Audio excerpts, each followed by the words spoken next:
नमस्कृत तमं देवीं सरस्वतीं व्यासं हरे कृष्ण। श्रीमद्भागवतम तीसरा स्कंद और तीसरा अध्याय। हम लोग हाँ, जो प्रसंग चल रहा है, उद्धव जी और विदुर का मिलन हुआ है वृंदावन में। और उद्धव जी भगवान श्री कृष्ण के पहले रूप का वर्णन करते हैं, फिर गुणों का वर्णन करते हैं, फिर उनकी लीलाओं का वर्णन कर रहे हैं। और लीला में हम लोग वृंदावन की लीला कंप्लीट हो गई दूसरे अध्याय में। तीसरे अध्याय में मथुरा और द्वारका की लीला का वर्णन हो रहा है। मथुरा और द्वारका के हमने कुछ लीलाओं को कल पढ़ा, आज उससे आगे बढ़ेंगे।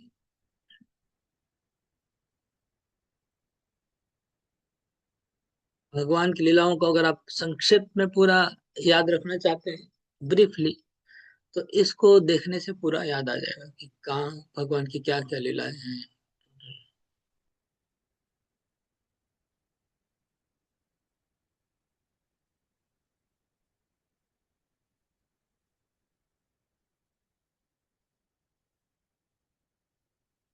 10 नंबर श्लोक मेरे ख्याल से हम लोग डिस्कस कर रहे थे, फिर से पढ़ लेता हूँ एक बार।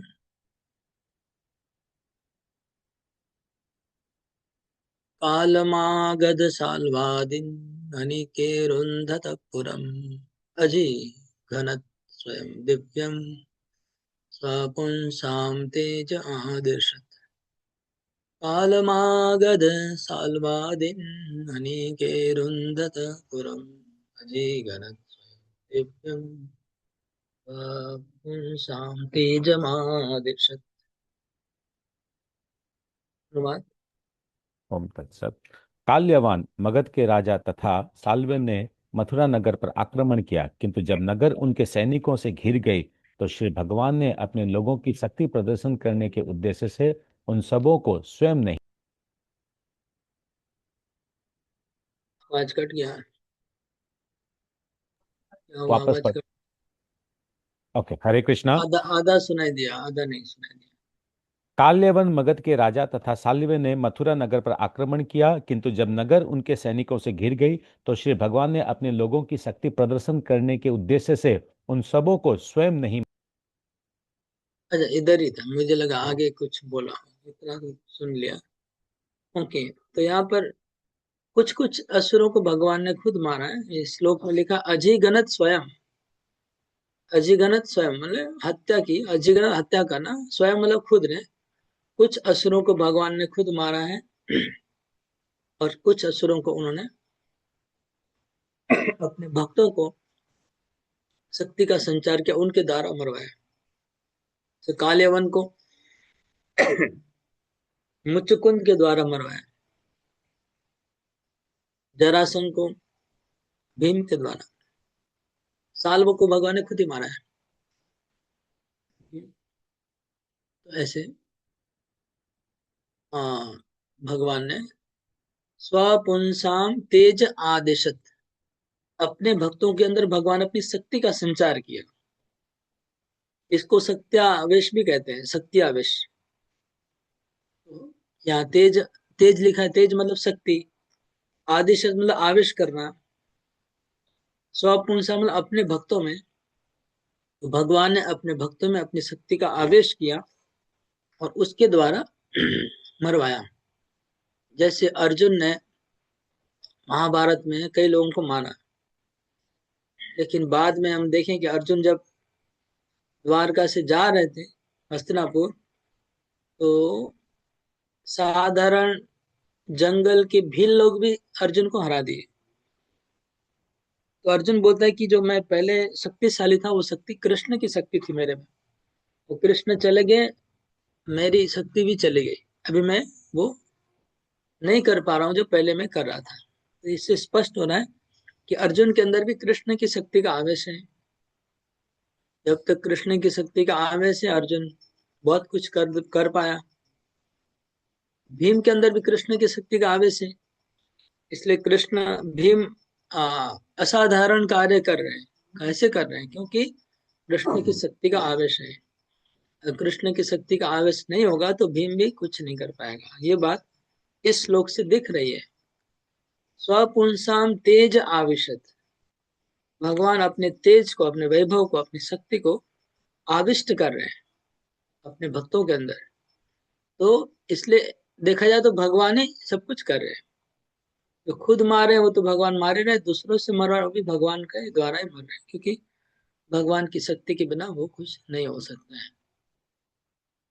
इसी प्रकार जो प्रचार चैतन्य महाप्रभु डायरेक्ट प्रचार किया, कुछ कुछ दूसरों के द्वारा करवाया, तो दूसरों के द्वारा जो प्रचार हो रहा है, वो भी चैतन्य महाप्रभु की शक्ति के द्वारा हो रहा है। ये समझना चाहिए।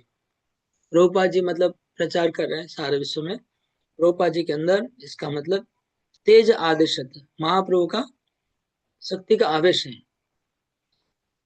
उस आवेश, शक्ति का आवेश है महाप्रभु का उनके अंदर, इसलिए वो पूरे पृथ्वी पे असाधारण कार्य कर किए। ये इस श्लोक से अर्थ आ रहा है।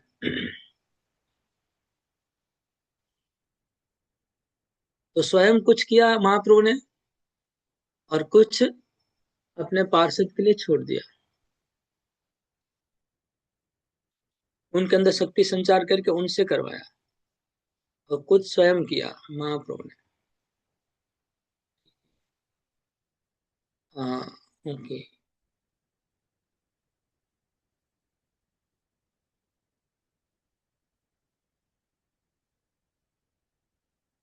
इस बात प्रभुपाद जी भी तात्पर्य में लिख रहे हैं।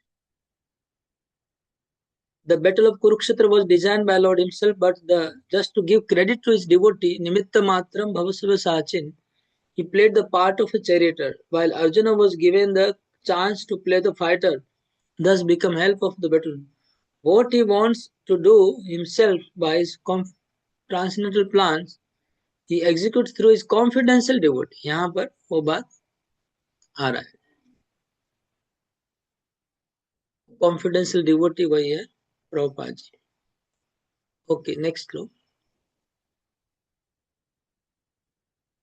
संबरम द्विदम बाणम मूरं बल्वलमेव च अन्यांश्च दन्तवक्त्रादीन् अवधितांश्च घातयत्।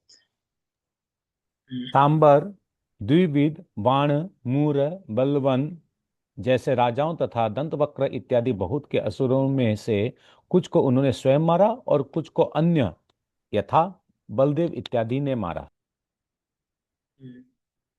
तो असुरों का नाम है, किन किन असुरों को भगवान ने मारा। पिछले श्लोक में 3 असुर का नाम था। कालजवन का था, मागध मतलब जरासंध का था, और साल्व का नाम था। ये तीनों लगता है मथुरा से रिलेटेड है इन तीनों का, और आगे जो है वो द्वारका से रिलेटेड है। संबर, द्विविध, द्विविध एक वानर था जिसको बलराम जी ने मारा शायद, जहां तक याद आ रहा है। और बाण, बाण नाम का असुर था, बाणासुर। भयंकर युद्ध हुआ वो द्वारका में हुआ है। मूर नाम का असुर है। बलवल नाम का असुर था। और कौन है? दंत वक्र है। ये बड़े बड़े असुर थे, बहुत खतरनाक है ये तो। जो वृंदावन में जो असुर आए थे उससे ये बहुत, ये लोग सब उससे ज्यादा, सब लोग तो, ये लोग तो सेना लेके आक्रमण कर रहे हैं, वो लोग तो खाली ऐसे ही आ रहे थे मारने को। हथियार कुछ नहीं था उन लोग के पास, जो लोग वृंदावन में आए थे। इसलिए भगवान ने भी हथियार नहीं उठाया, कि वो लोग भी हथियार लेके नहीं आ रहे थे, तो भगवान ने भी हथियार नहीं उठाया। यहाँ पर सब अपनी हथियार नहीं, पूरा सेनाओं को, भरी बड़ी बड़ी सेनाओं को लेकर आक्रमण कर रहे हैं ये सब असुर। इसलिए भगवान ने भी सेना और अस्त्रों से आक्रमण किया है और उनको मारा है। कुछ लोगों को भगवान ने डायरेक्ट मारा है, कुछ मरवाया है। अथ ते भ्रातृपुत्राणां पक्षयो पतितान् नृपान् चचालभू कुरुक्षेत्रम येषाम् आपतां बले। तत्पश्चात हे विदुर, श्री भगवान ने शत्रुओं को तथा लड़ रहे तुम्हारे भतीजे के पक्ष से समस्त राजाओं को कुरुक्षेत्र के युद्ध में मरवा डाला। वे सारे राजा इतने विराट तथा बलवान थे कि जब वे युद्ध भूमि में विचरण करते तो पृथ्वी हिलती प्रतीत होती। अथ ते भ्रातृ, तुम्हारे भाई के पुत्र, मतलब कौन किसको बोल रहा है? उद्धव जी विदुर जी को बोल रहे हैं। विदुर जी के भाई के पुत्र मतलब पांडु और धृतराष्ट्र दोनों। ठीक है। तुम्हारे भाई, दोनों भाई के पुत्रों, पक्ष मतलब द्विवचन है, दो पक्ष की बात हो रही। तुम्हारे जो भाई के पुत्र जो दो पक्ष में थे, कौरव और पांडव दोनों पक्ष में, उनके बीच में जो महायुद्ध हुआ कुरुक्षेत्र में, उसपे इतनी सेना आई थी कि चचाल भू, पूरी पृथ्वी हिलने लगी थी। जब पृथ्वी के सारे राजा जब एक जगह आ गए, सारी सेना एक जगह आ गई, तो वहां पर इतना मतलब भार हो गया था। वो लोग जब चलते थे तो पूरा पृथ्वी डोलता था उनके बल से। उनकी सेना जब चलती थी तो पूरा पृथ्वी हिलती थी। ऐसा एक महान वहां पर गैदरिंग हुआ था, और उसको भगवान ने उड़ा दिया। वो अगले श्लोक में आएगा कैसे उड़ाया, क्या उड़ाया। सकर्ण दुशासन सौबलानां कुमंत्र पाकेन हतश्रियायुषम् सुयोधनं सानुचरं सयानं भग्नोर्मुर्व्यां नननंद पश्यन्। कर्ण, दुशासन तथा शौबल के कुमंत्रणा के कपट जल जाल के कारण दुर्योधन अपने सौभाग्य तथा आयु से विहीन हो गया। यद्यपि वो शक्तिशाली तथा, किंतु जब वो अपने अनुयायियों समेत भूमि पर लेटा हुआ था और उसकी जांघें टूटी हुई थी, श्री भगवान इस दृश्य को देखकर प्रसन्न नहीं हुए। तो कर्ण, दुशासन और सौबल, सौबल मतलब है शकुनी। सौबल नाम है शकुनी का, सुबल का पुत्र सौबल, सौबली। तो कर्ण, दुशासन और शकुनी के कुमंत्र पाके ना, उनका कुमंत्रणा, हमें कोई भी कार्य करते तो मंत्रणा तो लेनी चाहिए, सलाह तो लेनी चाहिए। कुछ भी आप जब कोई कार्य करते तो सलाह लेना चाहिए, ये तो सब लोग जानते हैं कि सलाह लेना चाहिए। आप खुद से अगर सब कुछ करने लगेंगे तो बहुत मिस्टेक हो जाता है, गलती हो जाता है। लेकिन सलाह किससे ले रहे हैं, बहुत बड़ी बात है।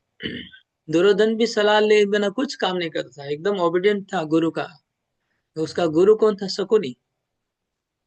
शकुनी जैसे व्यक्ति से अगर सलाह लेंगे तो बहुत डेंजर है। किससे सलाह नहीं लेनी चाहिए, इसको वैदिक शास्त्रों में बहुत सारे सिद्धांत दिए गए हैं। आपके जो आपसे जो सबॉर्डिनेट है उसकी सलाह नहीं लेनी चाहिए।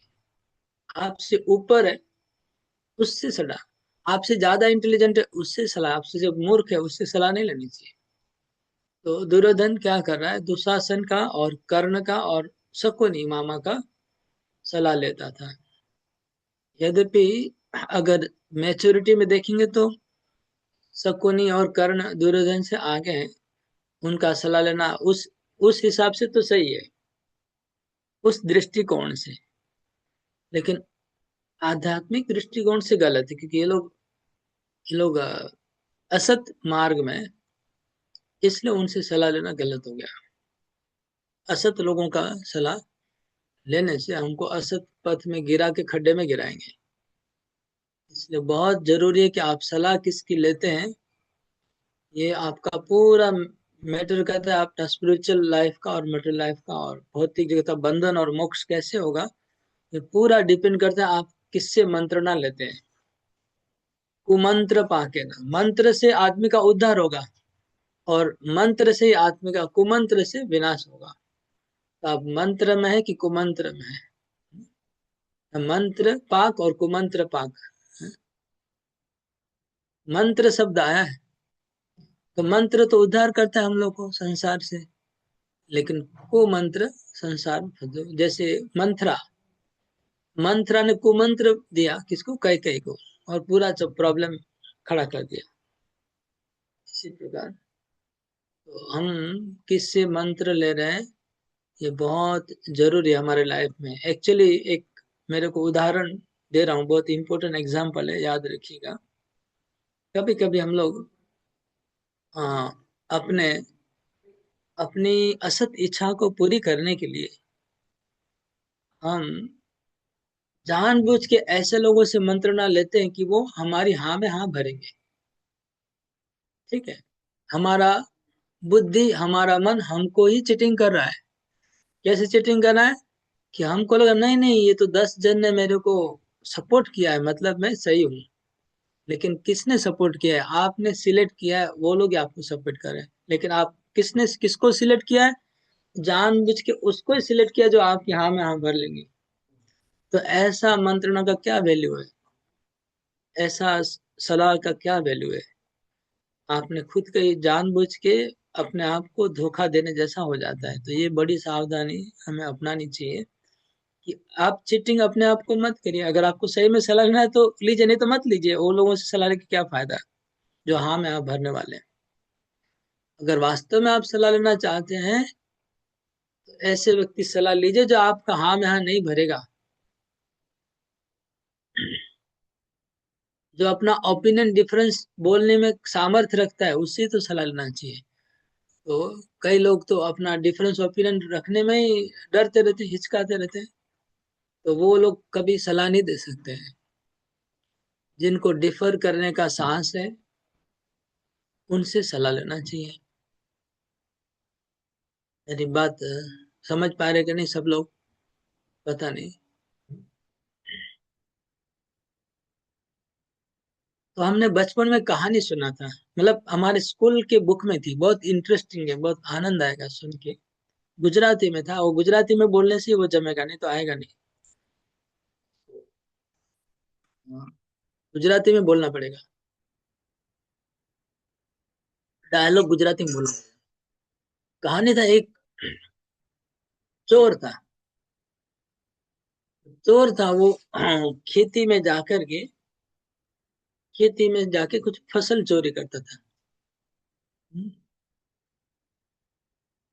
तो चोरी करता था, मतलब वो एक, हम लोग वाड़ी बोलते हैं गुजराती में, ठीक है। मतलब उसको, खेती को वाड़ी बोलते हैं। तो वाड़ी में जाकर के बैगुन चोरी करता था। तो गुजराती में रिंगणा बोलते हैं। तो बैगुन चोरी करने जाता था, गया।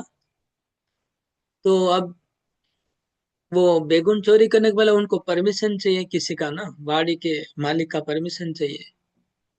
तो वो कुआं में गया, कुआं के पास, और कुएं में जाके बोला, वाड़ी ओ वाड़ी।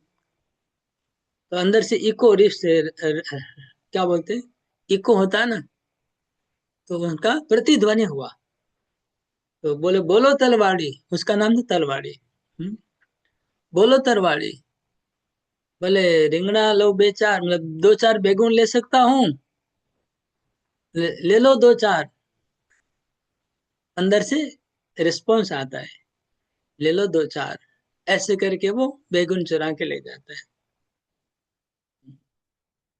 क्योंकि उन्होंने कुआं में बोला, कुआं से रिस्पॉन्स आया कि तुम ले लो, क्योंकि आवाज का इको आ रहा था। तो इको से ऐसा ही आवाज लग रहा है कि हाँ ले लो 2-4।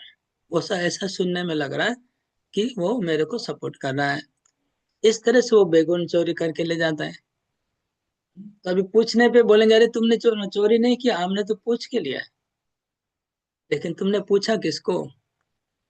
तो फिर बाद में क्या किया, जब उसको पकड़ा गया था बाद में चोर, तो उसको जो राजा था, प्रधान था गांव का, उसने बोला ऐसा कि मैं तो ऐसे कुएं को पूछ के कर ले, डेली मैं कुएं को पूछ के ले जाता हूँ 2-4 बेगुन। मैं जा रहा डेली कुएं के पास जाता हूँ, वाड़ी में जाता हूँ, और वाड़ी को पूछता हूँ। तो वाड़ी बोलती है हाँ ले जाओ 2-4 बेगुन, मैं ले आता हूँ। तो बोले ठीक है, अभी हम भी ऐसे ही करें। उन्होंने उसको रस्सी में बांधा और कुएं में लटकाया, और बोला वाड़ी वाड़ी, इसको भी 2-4 डुबकी दिलाए। बोले दे दो 2-4 डुबकी। हाँ? बोला, हम भी अभी परमिशन लेके तुमको कुएं में 2-4 डुबकी देते, चलो। हाँ? तो इस तरह से हमें ये कहानी तो बच्चों की है। थोड़े इंटेलिजेंट लोग इस कहानी को डाइजेस्ट नहीं कर पाएंगे, क्योंकि बच्चों की कहानी है, इसमें कोई लॉजिक नहीं है कहानी में। लेकिन शिक्षा बहुत बड़ा है, लेसन बहुत बड़ा है। कहानी तो बचपन में सुनी थी, और लेसन को कुछ नहीं मिला था सुन के। लेकिन अभी हमको लेसन मिला ये, कि हम अपने लोगों से पूछना, मतलब ऐसा ही हो गया।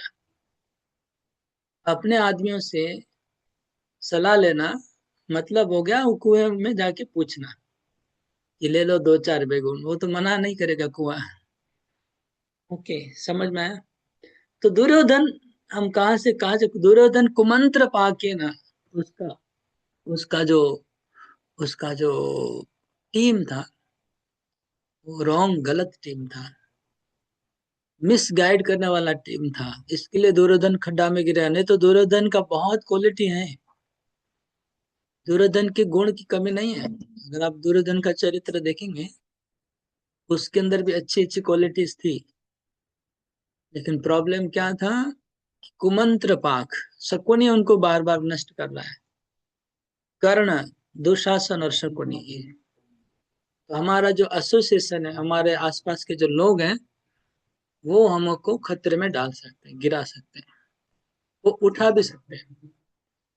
हमें देखना है हम किसके साथ, किसकी सलाह कर रहे हैं, किसका लेक्चर सुन रहे हैं, किसकी बातों पे चल रहे हैं, ये बहुत इंपॉर्टेंट है। हमें दूसरों की बात पे चलना ही नहीं चाहिए, हमें भगवान की बात पे चलना चाहिए, बहुत महात्माओं की बातों पे चलना चाहिए, शुद्ध भक्तों की बातों पे चलना चाहिए, और किसी की बात नहीं सुननी चाहिए। तो ये था, हमको कुमंत्र पाक शब्द का मैंने एक्सप्लेन किया। बाकी तो आगे जो बातें लिखी है संक्षेप में बोल देता हूँ। जब दुर्योधन मर गया, आधा मरा था वो, भीम ने उसकी जंघा तोड़ दी, क्योंकि जंघा के ऊपर प्रहार करने से ही मरेगा, नहीं तो मरेगा नहीं। तो जंघा तोड़ दी, और दुर्योधन जब मरा हुआ पड़ा था, तो भगवान ने जब देखा, तो भगवान आनंदित नहीं हुए, भगवान दुखी हो गए। ये बड़ी बात है कि उद्धव जी श्री कृष्ण के भक्त वत्सल गुण को बार बार हाईलाइट कर रहे हैं। यहाँ पर भी भक्त वत्सल गुण आ गया इसके अंदर। दुर्योधन जैसा महादुष्ट आदमी मर गया, लेकिन भगवान फिर भी दुख हो रहा है, भगवान को दुख हो रहा है। देखिए भगवान का भक्त वत्सल गुण देखिए, क्यों दुख हो रहा है। तो उसका प्रभुपाद जी तात्पर्य में बता रहे हैं क्यों दुख हुआ था। देखिए 2 लाइन में, दो लाइन छोड़ के तीसरा लाइन से पढ़िए। The Lord is constraint toward punishment upon the wrong doer, but he is not happy to award such punishment because the living entities are originally his parts and parcel, Shri harder than the भगवान thorn, stronger and softer than the rose for the faithful। हाँ पढ़िए। श्री भगवान को बाध्य होकर बुराई करने वालों को दंड देना पड़ता है, किंतु ऐसा दंड देते हुए वे प्रसन्न नहीं होते, क्योंकि सारे जीव मूलतः उनके ही भिन्न अंश होते हैं। वे बस बस बुराई कर यहाँ तक की बाकी का ठीक है, ये यहाँ तक की समझना था। तो भगवान ही दंड दे रहे हैं दुर्योधन को, लेकिन दंड देने में उनको आनंद नहीं है, ये थोड़ा समझ लीजिए, ठीक है। दंड देने में उनको आनंद नहीं आ रहा है, भले वो न आनंद, आनंद नहीं लिया श्री कृष्ण ने। तो यहाँ पर देखना चाहिए कि भगवान का एक महान क्वालिटी प्रकट हो रहा है। अगर हम महाभारत को बाहर से देखेंगे तो ऐसा ही लगेगा कि भगवान कृष्ण दुर्योधन को मार के खुशी होंगे, ऐसा ही तो लगेगा आपको पूरा पढ़ के सुन के। लेकिन देखिए कहा लिखा है भागवत में, भगवान को आनंद नहीं हुआ, क्योंकि दुर्योधन भी भगवान का अंश है, भगवान का संतान है। दुर्योधन भी भगवान का संतान है, भगवान का अंश है, उसको दंड देने में भगवान को आनंद नहीं मिला। तो पापियों को दुखी देख के भगवान कभी दुख सुखी नहीं हो रहा है। भगवान को इस बात का दुख होता है कि इसको हमने इतना समझाया फिर भी समझा नहीं, अभी उसको कष्ट हो रहा है, वो हमारा बात नहीं सुना, इस बात का दुख हो रहा है भगवान को। अगर समझ जाता तो आज ये दशा नहीं होती। तो बद्ध जीव जो संसार में भटक रहा है, भगवान उनके लिए दुखी है। इसलिए दुखी है कि भगवान ने इतनी बार बद्ध जीव को समझाया कि तुम मेरे शरणागत हो जाओ, मेरे शरणागत हो, लेकिन बद्ध जीव शरणागत नहीं होता है, अपना मनमानी करता रहता है और जगत में फंसा रहता है। फिर भगवान को इस बात का दुख हो रहा है कि ये बात मेरी नहीं सुन रहा, इसलिए उसको संसार में कष्ट हो रहा है। इस बात को भगवान का दुख बना रहता है।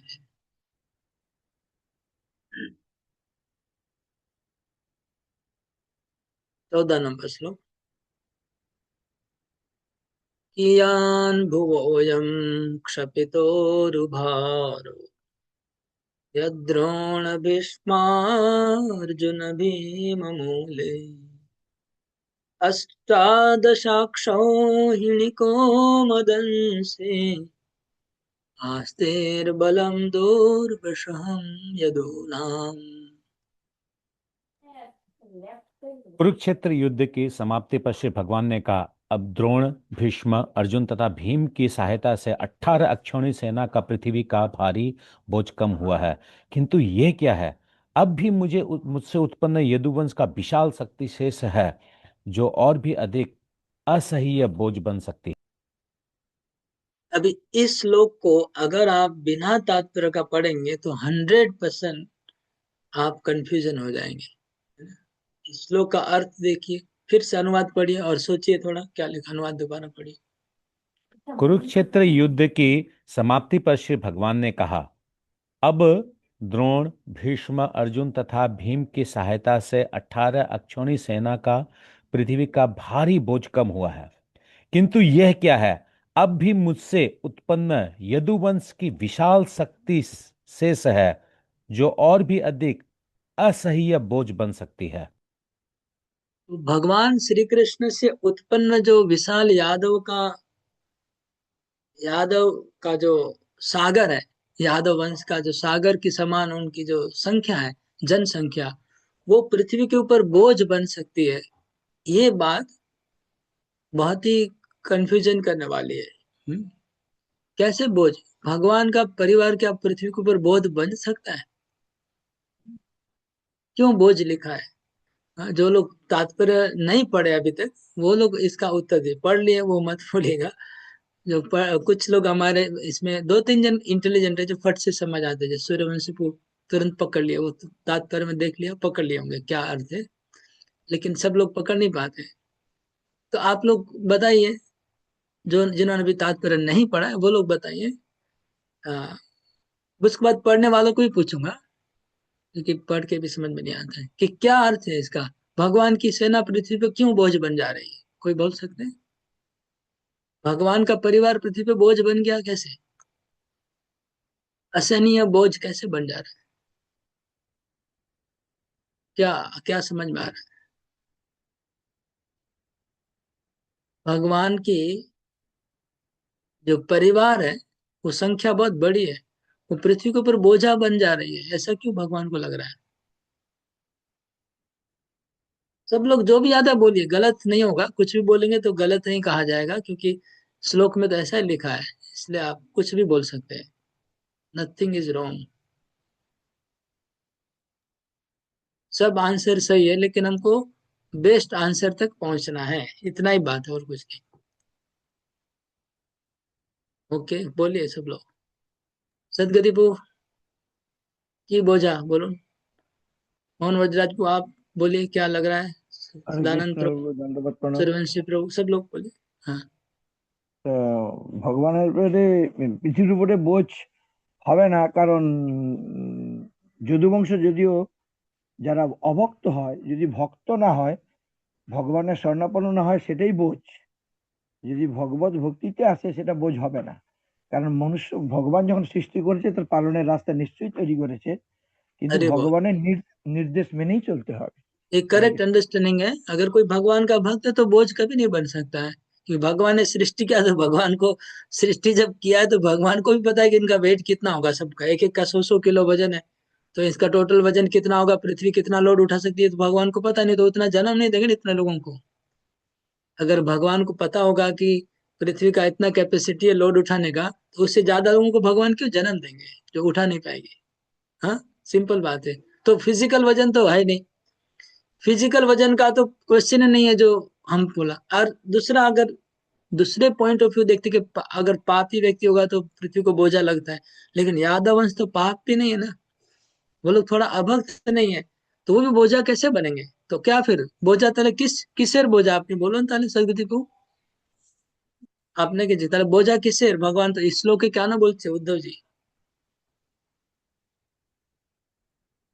क्या बोझ है फिर वो अगर उनका फिजिकल वेट का बात नहीं हो रहा है तो कौन सा वेट बात कर रहे हैं ओके तो हरे स्वीकार कृष्ण भगवान तो प्रभु जी। यहाँ पर जो डिस्कशन हो रहा है कि विदुर और मैत्रेयी ये जो उद्धव और इसमें तो कि भगवान तो लीला समाप्त करके चले गए हैं पृथ्वी से, लेकिन उनके यदुवंश यहाँ पर हैं। तो ये जो अलग है ना यदुवंश अभी भगवान से, क्योंकि भगवान चले गए लेकिन ये लोग यहाँ पर हैं, जो जो सेपरेशन है उसका बोझ है अभी पृथ्वी के ऊपर में। इन लोगों को भी वापस जाना है, कहने का मतलब है इनका भी समय हो गया वापस जाने का, या भी इसलिए ये एक्सेस एक्स्ट्रा एक्स्ट्रा लोड है अभी पृथ्वी के ऊपर। भगवान चले गए, अब इनको भी वापस जाना है, तो ये एक्स्ट्रा लोड जो पड़ा हुआ है क्योंकि ये लोग अब तक है, इसका बर्डन बाप हो रहा है यहाँ पर।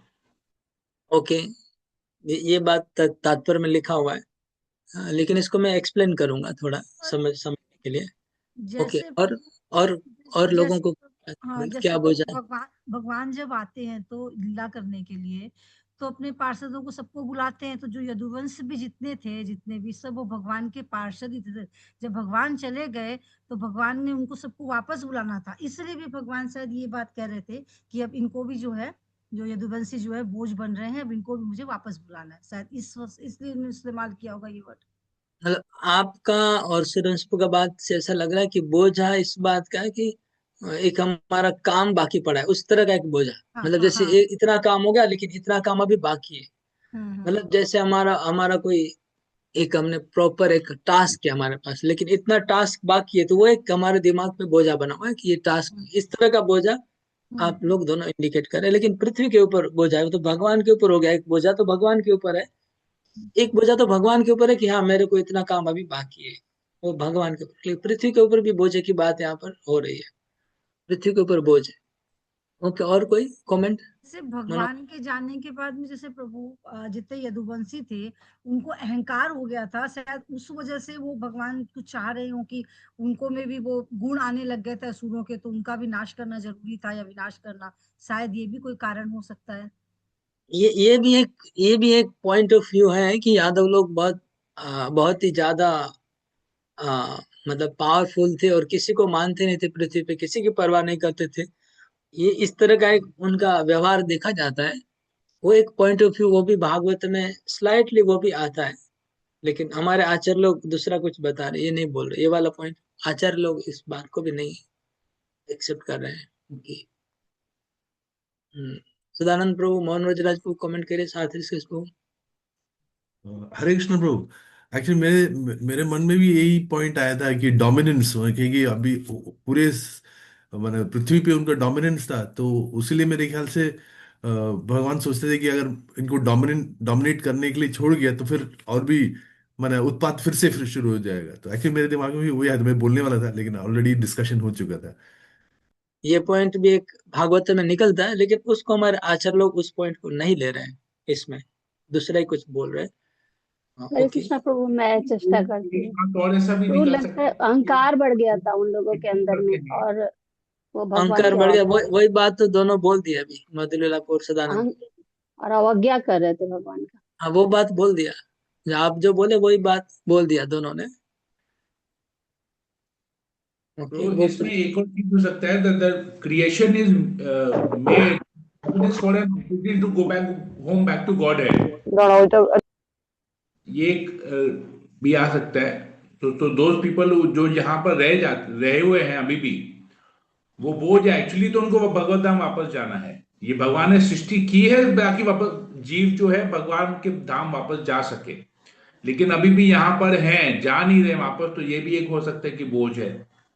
राइट ये आपका पहले का पॉइंट हाँ आपका पहले का पॉइंट और ये पॉइंट दोनों सिमिलर है दोनों पॉइंट ये इंडिकेट कर रहा है आपका पहले का ये दोनों पॉइंट इंडिकेट करता है कि भगवान के ऊपर एक हल्का सा बोझ है कि इनको भगवत धाम भेजना है ये दोनों पॉइंट ये इंडिकेट कर रहा है और यहाँ पर एक और पॉइंट है जो मैं ऐड करता हूँ जो आचार्य लोगों ने हाईलाइट किया है जिस पॉइंट को वो आचार्य लोगों ने पिछले सब पॉइंट को इग्नोर किया है जो हम लोग सोच रहे थे मैं भी यही सोच रहा था जो आप लोग बोल रहे हैं कि ये यादव लोग बहुत मतलब डोमिनेंट हो गए थे पूरे ब्रह्मांड को किसी की परवाह नहीं करते थे बेसिकली ये वो बात सच है, ये लिखा है भागवत में किसी के, लेकिन उस कारण से बोझ बना, ये बात आचार्य लोग नहीं मान रहे।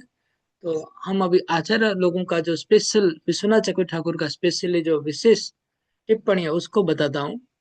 उनका कहना है कि ये जो बोझ है, दुर्विषहम, जो शब्द आया है दुर्विषहम, दुर्विषहम का अर्थ है जिसको सहन करना, सहन नहीं किया जा सकता है।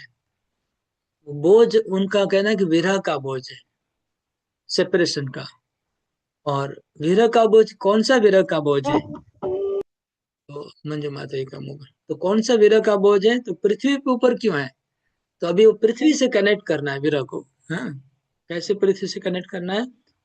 तो उसको ऐसे कनेक्ट करते हैं कि पृथ्वी से जब भक्त लोग चले जाते तो पृथ्वी को विरह होता है। जैसे भगवान चले गए तो पृथ्वी बहुत दुखी है, इसी तरह से यादव लोग जब पृथ्वी से चले जाएंगे तो पृथ्वी के ऊपर विरह का बोझ अभी है, होगा। मतलब पृथ्वी के ऊपर एक और विरह का बोझ पड़ने वाला है, वो अभी भगवान सोच रहे हैं। ये अर्थ है। मैं फिर से आपको तात्पर्य से पढ़ के बताता हूँ, अगर नहीं समझ में आया तो। इधर नीचे से देखने, Srila Vishwanath Chakravarti Thakur describe the burden of love. मतलब दो प्रकार का बर्डन बता रहे हैं, बोझा होता है। एक प्रेम का बोझा है और एक दायित्व कर्तव्य का बोझा होता है। एक होता है कर्तव्य का बोझ और एक प्रेम का बोझ। जैसे माँ अपने बच्चे को अपने गोद में उठाती है, तो बच्चा अगर बहुत हेवी है, कि कोई कोई बच्चा बहुत हेवी होता है, कभी कभी बहुत मोटा हो जाता है बच्चा, तो उसको उठाना कष्ट कर रहे हैं, लेकिन फिर भी वो कष्ट माँ के लिए बर्डन ऑफ लव है, प्रेम का बोझा है। वो एक्चुअली बोझा नहीं लगता है माँ को, माँ उसको प्रेम से बोझा को सहन करती है। लेकिन ऑपोजिट क्या है, इसके ऑपोजिट एग्जाम्पल क्या है? एक सेकंड। हाँ, तो फिर आगे आप बोल रहे हैं, ठीक है। और जैसे किसी के पास पैसे का बोझ, अगर आप बोलो 1-2 करोड़ रुपया आपको फलाना जगह लेके उठा के ले जाना है, तो लोग ऐसे, अगर आप 10 किलो का कोई सामान एक करोड़पति आदमी उठाना नहीं चाहेगा, लेकिन 10 किलो वजन अगर पैसे का होगा तो वो उठा के ले जाएगा, उसमें उसको कोई कष्ट नहीं होगा, क्योंकि वो पैसे का बोझ बहुत मीठा लग रहा है। दोनों उदाहरण ऊपर दे फिर, लेकिन आगे उत्तर क्या है उसका? तो एग्जाम्पल उत्तर है कि when Lord Krishna referred to the burden of Yadu dynasty on earth, he referred to something different than burden of beast. The large numbers of family members born of Lord Krishna counted some millions and were certainly great increase of population on earth. But because all of them were expansion of Lord Krishna, सबके सब भगवान कृष्ण के expansion है। कल जो सदगति प्रभु ने प्रश्न पूछा था कि भगवान के सब पुत्र क्या भगवान के जैसे कैसे हो सकते हैं? प्रद्युम्न तो भगवान के जैसा है हम मानते हैं, लेकिन भगवान के करोड़ों पुत्र भगवान के जैसे क्यों हैं? तो वो बात इस श्लोक में स्पष्ट लिखा है, मद अंश से लिखा है। मद अंश से मतलब भगवान के एक्सपेंशन है, सबके सब भगवान के प्रकाश है, जो कि यादव डायनेस्टी के जितने भी मेंबर हैं, स्पेशली जो भगवान के पुत्र हैं, वो लोग भगवान के ही प्रकाश बोल रहे हैं। इधर मद अंश से लिखा है। तो फिर प्रभुपाद जी तो बोल रहे expansion, Lord Krishna himself by transcendental plenary expansion, भगवान के अंश हैं सब, अंश प्रकाश। So they were source of great great pleasure for the earth. समझ लीजिए, ये पॉइंट को पकड़ना है कि यादव लोग पृथ्वी के लिए आनंद था, पृथ्वी को आनंद देने वाले थे। तो हमारा सारा जो कल्पना है वो खत्म हो जाता है। हम जो अगर सोचते हैं कि ये फिजिकल वेट है तो गलत हो गया। अगर हम सोचते हैं कि लोग अभिमानी थे तो वो बात नहीं है। प्रभुपाद जी नहीं बोल रहे, अभिमानी होते तो पृथ्वी को कष्ट होता, लेकिन यहाँ की लिखा है पृथ्वी के लिए आनंद के उत्स बने हुए थे। यादव लोग जो कृष्ण के परिवार के लोग हैं, वो श्री कृष्ण के लिए आनंद का स्रोत है पृथ्वी के लिए। पृथ्वी के लिए दुख का स्रोत नहीं है। ये पॉइंट पहले पकड़ना है हमको। यद्यपि अगर भागवत को ऊपर ऊपर से पढ़ने से ऐसा ही लगता है कि यादव लोग उत्पात कर रहे हैं, है कि नहीं? ऐसा लगता है ना, कभी कभी ऐसा लगता है, लेकिन ये हम लोग का गलत फहमी हो रहा है, क्योंकि हम लोग थोड़ा अंदर नहीं घुसे, ऊपर ऊपर से देख रहे हैं। अगर अंदर प्रवेश करके देखेंगे तो यादव लोग का उत्पाद भी पृथ्वी को आनंद होना, जैसे भगवान का उत्पाद भक्तों को आनंद देता है। जैसे भगवान मक्खन वक्खन चोरी करते तो भक्तों को आनंद होता है ना, उत्पाद कर रहे हैं भगवान, लेकिन आनंद हो रहा है सबको। इसी प्रकार यादव भी भगवान के जैसे ही हैं, तो भगवान के यादव लोग अगर कुछ कर रहे हैं तो पृथ्वी को आनंद होना चाहिए। ये पॉइंट पहले पकड़ना है हमको। तो जो पृथ्वी का आनंद लिखा है प्रभुपाद, प्लेजर लिखा है ना, ट्रांसेंडेंटल प्लेजर। फिर क्या लिखा है, when the Lord is referred to them in connection with the burden of, he had in their mind imminent disappearance from the earth. उनका तिरबा, all the members of family of Krishna were incarnations of different demigods, and they were disappeared from the surface of earth along with the Lord. When referred to unbearable heaviness on the earth in connection with the dynasty, he was referring or the burden of separation, burden of their separation. तो ये एक line जो आया last में, विरह का बोझा, वो विरह का बोझा था किसके ऊपर? पृथ्वी के ऊपर। तो पृथ्वी के ऊपर क्या विरह का बोझा था कि अगर एक भक्त पृथ्वी से चले जाए तो पृथ्वी दुखी हो जाती है, अगर एक साथ 1 करोड़ भक्त चले जाए तो कितना दुख होगा। अभी मेरा बात समझने की कोशिश करिए। अगर एक प्योर डिवोटी पृथ्वी से जाता है तो पृथ्वी दुखी होती है। आप थोड़ा विचार करिए, प्रभुपाद जी जैसे आप प्रकट हुए पृथ्वी से तो पृथ्वी को दुख हुआ। ओके, सोच लीजिए, थोड़ा कल्पना करिए, कोई एक शुद्ध भक्त पृथ्वी से जब जाता है तो पृथ्वी को दुख होगा।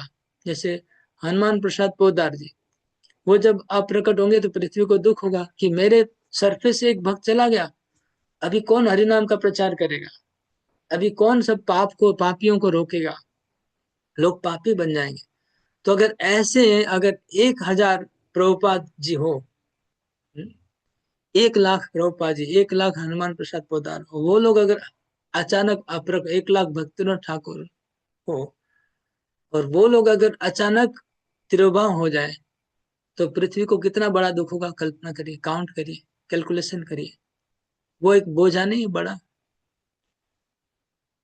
मतलब बोझा है। दुर्विषम लिखा है, दुर्विषम मतलब शयन करना कठिन। हाँ, तो दुर्विषम शब्द जनरली विरह के साथ में युक्त होता है। राधा रानी कृष्ण के विरह की बात करती है तो दुर्विषह शब्द वहां पर आता है।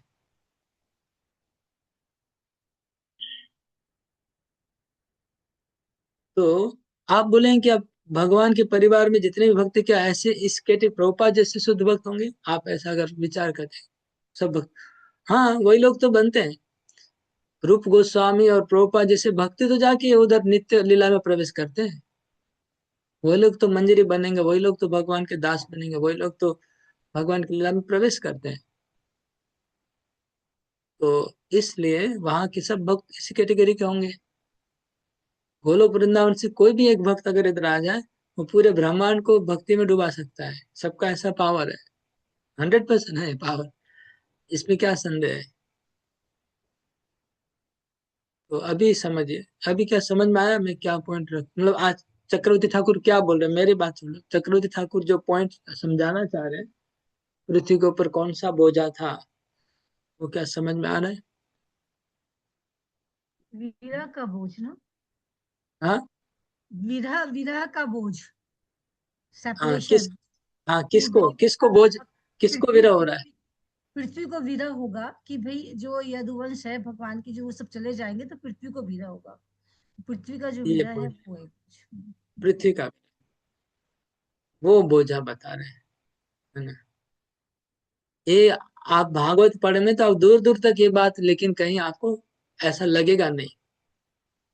ये बात जो हम लोग डिस्कस कर रहे हैं भागवत लिख तो चक्रवर्ती ठाकुर बोल रहे थे, हमको मानना पड़ेगा ना, हमारे आचार्य है ना वो। जीव गोस्वामी भी सपोर्ट करे, प्रभुपाद जी ने बोला कि this is also supported by जीव गोस्वामी। लास्ट में प्रभुपाद जी लिख रहे हैं, लास्ट शब्द में Prabhupada this is also referred by जीव गोस्वामी, ये बात जीव गोस्वामी भी स्वीकार करते हैं, कंफर्म बाय जीव गोस्वामी। अभी यहाँ पर एक बहुत ट्रिकी ट्रिकी एक बात बोल रहा हूं मैं, कंफर्म कौन करता है, प्रीवियस की लेटर? सोचिए, कंफर्म कौन करेगा? जीव गोस्वामी पहले आए, चक्र ठाकुर बाद में आए। हाँ, तो जीव गोस्वामी के बाद चक्रवर्ती ठाकुर कंफर्म कर सकते हैं, चक्रवर्ती ठाकुर के बाद जीव गोस्वामी कैसे कंफर्म कर सकते हैं, है कि नहीं? लेकिन हमको ये दूसरे एंगल से लेना पड़ेगा, प्रभुपाद जी बोल रहे हैं तो हमको उसको स्वीकार करना है। इसको मैं डिटेल में नहीं जाऊंगा ऐसा क्यों लिखा है, लेकिन ये ठीक ही लिखा है, गलत नहीं है, एकदम परफेक्ट लिखा है प्रभुपाद जी ने। जी गोस्वामी ने भी इसको कंफर्म किया जो चक्रवर्ती ठाकुर ने एक्सप्लेन किया है। Okay. तो पॉइंट समझ में आया इस श्लोक का, क्योंकि ये इतना डिटेल में डिस्कस कर रहा हूँ इस पॉइंट को, क्योंकि ये भागवत में कई बार ये बात आएगी और हम लोग गलत सिद्धांत में ही चले जाएंगे पढ़ने से। হরে কৃষ্ণ প্রভু, এখানে আমার একটা ছোট্ট প্রশ্ন আছে। পৃথিবী সহন করতে পারছে না, তার দুঃখ আসছে যে এতগুলো বিষ্ণু বংশের সবাই চলে যাচ্ছে দেবতারা।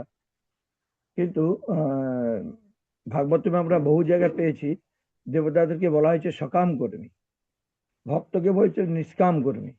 তাহলে এক দেবতারা চলে যাচ্ছে পৃথিবী যদি এত চিন্তা হয়, একটা শুদ্ধ ভক্ত চলে গেলে কি তার চেয়ে আরো বড় দুঃখ হয়? কারণ দেবতাদেরকে বারবার বলেছে সকাম কর্মী, আর আমরা আপনার মুখ থেকে শুনেছি দেবতারা হচ্ছে শুদ্ধ ভক্ত।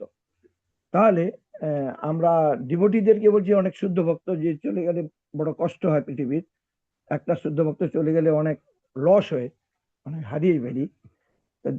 আপনারা বলেন দেবতারাও শুদ্ধ ভক্ত, আবার দেবতারা সকাম করে। জীব গোস্বামী এই জন্য তো এক জায়গায় বলেছে যে শাস্ত্রে আছে বিরোধাভাস, এক জায়গায় এক বলছে আরেক জায়গায় আরেক বলছে। আপনাকে কোনটাকে নেব? দেবতারা সকাম কর্মী আবার শুদ্ধ ভক্ত, কোনটাকে নেব? হরিবল। এখানে দেবতাদের প্রশ্ন আসছে কেন? মাঝখানে দেবতাদের কেন নিয়ে আসলেন আপনি? हम लोग यहाँ यादव वंश की चर्चा कर रहे हैं, तो बीच में देवता लोग कहाँ से आ गए?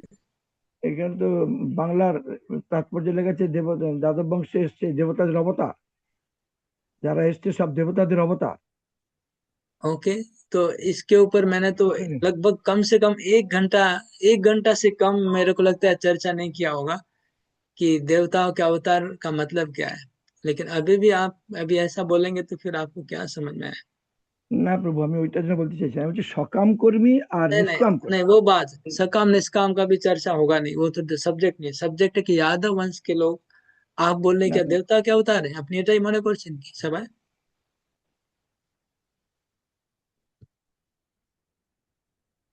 এটা শ্রীকৃষ্ণের পরিবারের সমস্ত সদস্যরা ছিলেন বিভিন্ন দেবতাদের অবতার। কিন্তু এর আগে আমি কি বলেছি সেগুলো সব শেষ। না, यादव वंश যারা আছে তারা সবাই এখানে দেবতা। কালকে একটা দুদিন লেকচার, দুদিন আগের লেকচার শুনুন, ভুলে গেলেন সব কি यादव वंश সব দেবতার অবতার, এটাই শুধু, আর কিছু নাই? বলুন আপনি।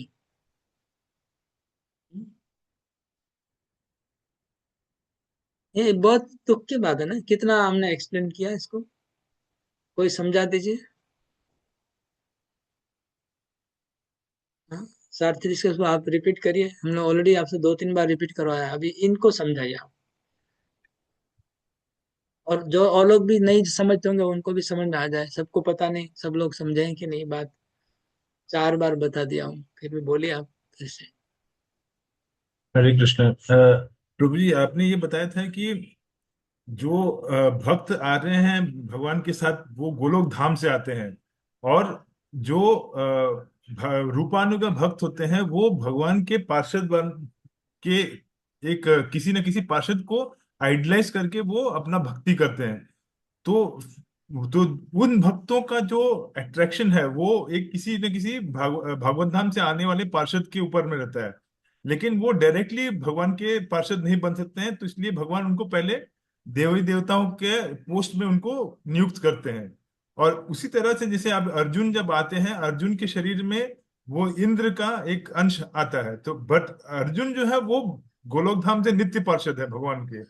और ये जो देवता है इंद्रदेव, उनके अंश इसमें आते हैं। तो ये भगवान तो, और जब ये अपना लीला समाप्त करके वापस जाते हैं तो ये अंश वापस स्वर्गलोक चला जाता है, और जो मेन ये है वो भगवान के साथ में अपने नित्य लीला में प्रविष्ट हो जाते हैं।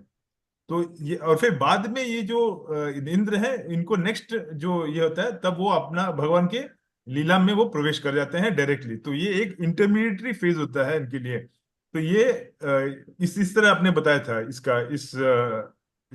इसके बारे में। और सेकंड है कि जो प्रभु बता रहे हैं कि ये जो कि ये देवता के अंश है, तो देवता के अंश तो उसके साथ में है, क्योंकि वो उनको एक्सपीरियंस करने का मिल रहा है कि उनका जो आइडलेस जिसको कर रहे हैं, जो भगवान के पार्षद को आइडलेस कर रहे हैं, उसको एक्सपीरियंस करने के लिए भगवान उनको मौका देते हैं।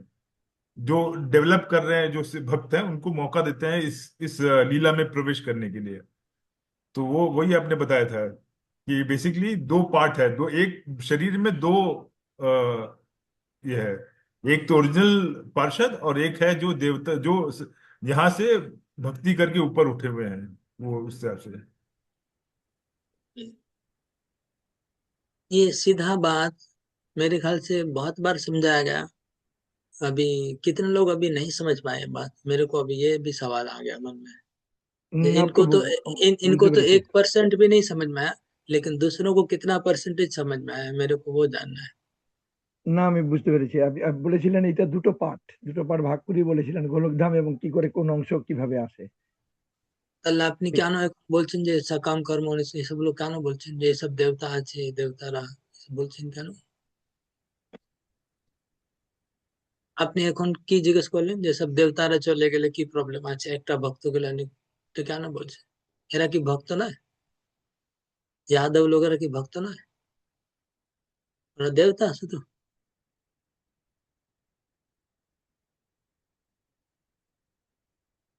ये पॉइंट सब लोग समझे कि नहीं, जो सारथी से बताया? मोहन राज, आप तो समझ गए ना? प्रभु समझ में आया हुआ है। हाँ, रोहिणी मादी ने तो हमको लिख के भी भेजा था, कि ये मैं लिख के भेजा था मेरे को व्हाट्सएप में, कि आपने जो आज बोला है उसको उन्होंने संक्षेप में लिख के भेजा। और मैं बोला हाँ आपका क्लियर है, आप मुझे लगता है समझ गए हैं आपकी बात से। तो माता जी को समझ में आ गया, सदानंद प्रभु आपको भी समझ में आ गया होगा, मोहन राजा को समझ में आ गया, किसी को नहीं। मोहन मधुलीला माता जी आपने भी एक्सप्लेन किया था, समझ में आ गया था पॉइंट, है ना? तो जो लोग का वीडियो ऑन रहता लगभग सब समझ गए, और ऑफ है उनको मेरे को पता नहीं कब वो सुन रहे हैं कि नहीं सुन रहे कि कहाँ है पता नहीं, उनकी बात तो दूसरी है। लेकिन जो वीडियो ऑन करके बैठे हैं लगभग सब लोग समझ गए मेरे हिसाब से। अरुण कांति मादे, आपको ये पॉइंट सुना आप लेक्चर पहले, ये जो मिक्स पर्सनालिटी वाला जो डिस्कस किया था हमने, एक के अंदर 2 पर्सनालिटी होता है, समझ में आया? बोलिए, आप एक्सप्लेन करिए थोड़ा ये लोग को जिसको नहीं समझ में आया। आप तो म्यूट है ना, अनम्यूट करना होगा।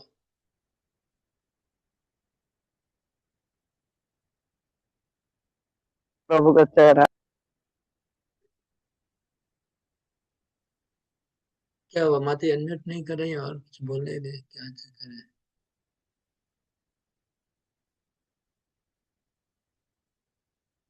प्रॉब्लम है तो बोलना भी चाहिए ना।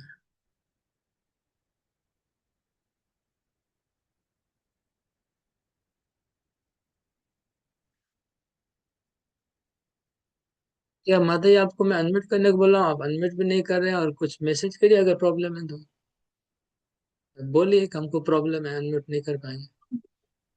प्रभु मेरे को तो कुछ नहीं बोल रहे ना। नहीं मैं नहीं, बाहर। अरुण कांति माता को बोल रहा हूँ, ओके ओके। लेके बोल रहा हूँ। मैं रास्ते में हूँ। हाँ हाँ, नहीं, अरुण कांति माता को बोल रहा हूँ।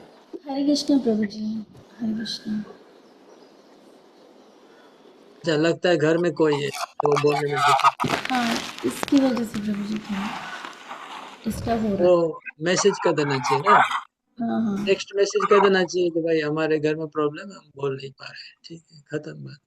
सॉरी प्रभु जी, थोड़ा गेस्ट आया हुआ था ना, तो थोड़ा मैं डिस्टर्ब कर रही थी।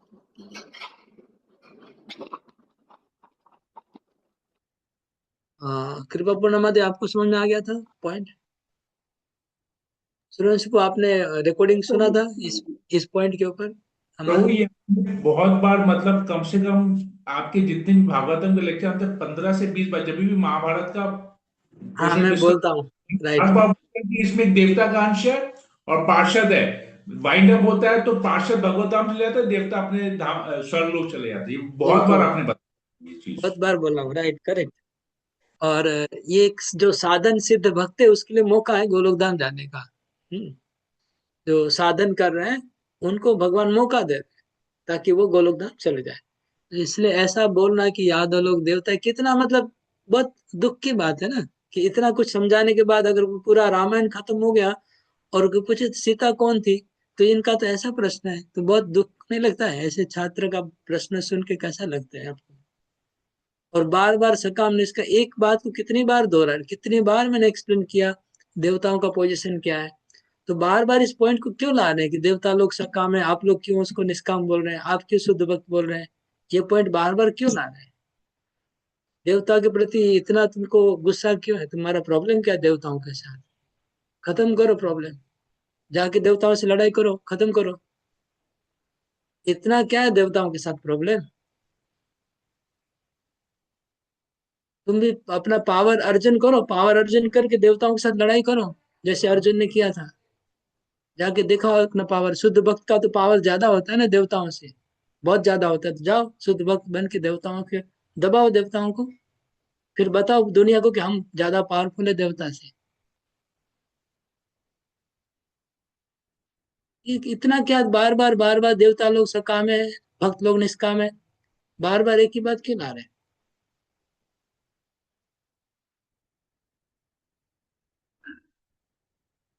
अपने आप को भक्त मानते हैं, हम शुद्ध भक्त बन गए, वैष्णव बन गए, और देवता लोग हमारे से छोटे हैं, हम देवताओं के ऊपर चले गए। वाह रे वाह, कितना मूर्खता है, महामूर्खता है। मैं कितनी बार बोल चुका हूं कि भगवान खुद इंद्र का छोटा भाई बन के इंद्र का पांव छूता है, और तुम मूर्ख गधे हो जो तुम सोच रहे हो कि देवता लोग सकाम है, हम शुद्ध भक्त बन गए, हम निष्काम है। मूर्ख हो तुम, क्योंकि भगवान जिनके चरण छूते, भगवान जिस इंद्र के छोटे भाई बन के उनको बड़ा भाई बोल के सम्मान करते, तुम क्या समझता देवता को? क्या यादव लोग सकाम भक्त हैं? तो भगवान क्या सकाम भक्तों के साथ रहते हैं क्या द्वारका में? भगवान को क्या आनंद आता है उन सकाम भक्तों के साथ रह के? यादवों को सकाम भक्त समझ रहे तुम? मूर्ख नहीं तो क्या है? यादव लोग सब देवता हैं, सकाम भक्त है, और भगवान उन सकाम भक्तों के साथ 100 साल जी रहे वृंदावन को छोड़ के। हाँ? হরে भगवान को কৃষ্ণ आनंद आ প্রভু হরে কৃষ্ণ প্রভু, আমি ওটা বলতে চাইনি। আমি শুধু বলতে চাইতাম যে ভাগবতে যেটা বলা হয়েছে সকাম কর্মী, কেন ভাগবত এটা তার বললো কেন? আমার প্রশ্ন এইটাই ছিল। আপনি আমি এটা বলছেন এইটা ভাগবতে বলতে কোথায় বলেনি? ভাগবত বলেনি, আপনি বলছেন এটা। না, ভাগবতে আছে। আপনাকে আমি নেক্সট একটা পেজ আমি খুলে আপনাকে আমি বলে কোন দেবো শ্লোক, ভাগবত। আমি কোন অনুবাদ আর তাৎপর্য না, আমাকে শ্লোকে দেখাতে হবে। আমি তাৎপর্য বলেছি। नहीं আমি তো তাৎপর্য তো আপনাদের তাৎপর্য, শ্লোকে না, দেখাতে হবে কোথায় লেখা আছে সকাম কর্ম শব্দ। প্রভুপাদের পারপাটেই আছে, আমি তো আপনাকে সেটাই দেখাবো। প্রভুপাদ তাৎপর্য আপনার তো বুঝতে জানেন, আপনার তো পড়তে জানেন না। এখনো তো আপনি পড়ছেন, এখনো তাৎপর্য পড়ে আপনি সিদ্ধান্ত নিচ্ছেন দেবতা দেবতা, याद বলছে দেবতা। তাৎপর্য আমরাও পড়ছি, তাৎপর্য আপনারাও পড়ছেন। তাৎপর্য পড়তে জানেন? শ্লোকের মধ্যে দেখান আমাকে কোথায় লেখা আছে দেবতা হচ্ছে সকাম ভক্ত। না, শ্লোকে নেই, তাৎপর্য আছে। কোনটা বেশি অথেন্টিক, শ্লোক না তাৎপর্য? তাহলে প্রভুপাদের পারপাট আমরা পড়বো না এই তো গাধা মতো আবার কথা বলে দিলেন। কেন? এই তো গাধা মতো, এখন একটু আগে আমি কি বলেছি? আপনি তাৎপর্য না পড়লে এই পয়েন্টটাও বুঝতে পারতেন না যে বোঝা কি করে হয়ে গেছে। এটা তো তাৎপর্য থেকে বোঝা গেল, তাৎপর্য তো পড়তে জানেন না, এই জন্য আমি বলছি শ্লোক থেকে প্রমাণ দিতে হবে। কেন ঠিক আছে, তাৎপর্য আমি তো আপনি, আপনাকে তাৎপর্য তো আপনার টুইস্ট করবেন, ঘোরাতে পারবেন, শ্লোকটা ঘোরাতে পারবেন না।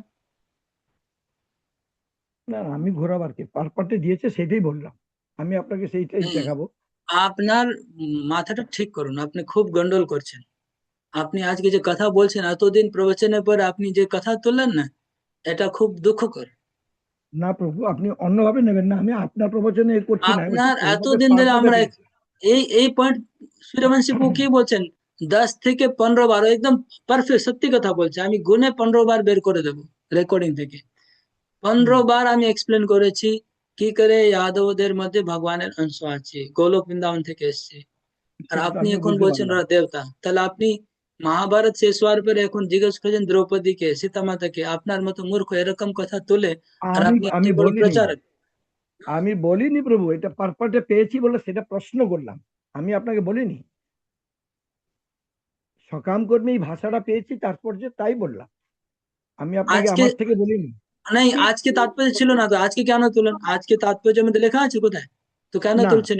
তাহলে কেন দেবতাদের দেবতাদের প্রসঙ্গ ছিল বলে আমি প্রশ্নটা করলাম, যাতে ক্লিয়ার হতে পারি, তার জন্যই বললাম। नहीं, रिकॉर्डिंग हो रहा है, अच्छी बात है। कोई हम सिद्धांत की बात कर रहे हैं, माता जी ने बोला रिकॉर्डिंग हो रहा है, कोई बात नहीं, सही बात है। रिकॉर्डिंग सुनने वालों को खराब लगेगा, इसको म्यूट करके करना चाहिए, लेकिन एनीवे पॉइंट का बात है, जो भी सुनेगा उसका भी दिमाग क्लियर हो जाएगा। लेकिन ये बहुत गलत लग रहा है हमको, इनका एटीट्यूड ठीक नहीं लग रहा है, क्योंकि इतना दिन से हम देख रहे हैं ना। गलत बात है, बहुत गलत है। सिंपल पॉइंट है, बार बार देवता देवता देवता देवता, सकाम सकाम सकाम, ऐसा भूत घुस गया है दिमाग में देवताओं का, सकाम का। कौन रोजराज को? हरे कृष्ण प्रभु जी, मैं थोड़ा सा माफी मांगूंगा, गुस्ताखी करूंगा, लेकिन थोड़ा सा मैं कुछ बोलना चाहूंगा प्रभु जी इसमें। प्रभु जी, हम लोग का क्या होता है, जब शुरुआती दौर पे जब हम लोग भक्ति जीवन में जब आते हैं, तो हम लोग को समझाने के लिए भगवत गीता के माध्यम से बताया जाता है कि देवता लोग सकाम कर्मी होते हैं। मगर धीरे धीरे धीरे धीरे जब आप जैसे भक्तों के सानिध्य में आके जब और डीपली जब स्टडी करते हैं, मालूम चलता है देवता लोग को सिर्फ समझाने के लिए हम लोग को बताया गया कि जो देवता लोग सतोगुण, रजोगुण, तमोगुण, तीनों ही गुण में अलग अलग देवता रहते हैं। तो यहाँ पर भागवतम में जब भी ये बताया गया है कि जो देवता लोग का वर्णन किया गया है, तो मैक्सिमम वो सतोगुणी देवता है, यानी जो भगवत धाम जाने के लिए इच्छुक और जो प्रारंभिक के हिसाब से जो अभी सारथी ऋषिकेश प्रभु जो बोले वो उनके लिए। तो इसलिए हमारे जो प्रभु जी जो है, প্রভু আপনি একটু শুনছেন প্রভু কাইন্ডলি? এই সেম ম্যাটারে আমরা জগন্নাথ মন্দিরেও, জগन्नाथ पुरी तो কয়েকবার এটা এটা হয়েছে। अल्टीमेटली मतलब प्रभु जी इसमें क्या है कि मेरे को जो समझ में आ रहा है उस उनके ऐसा है फिलोसफी कि सिर्फ रजोगुण और तमोगुण ही देवता होते हैं, बाकी सत्वगुणी देवता इस टाइप से होते नहीं है। सॉरी प्रभु। में ये घुसा हुआ है, लेकिन हम बोल बोल के थक गए, इनका दिमाग ठीक नहीं हो रहा है। आगे बढ़ते हैं, टाइम वेस्ट करके फायदा नहीं, सबका टाइम वेस्ट हो रहा है। आगे बढ़ते हैं।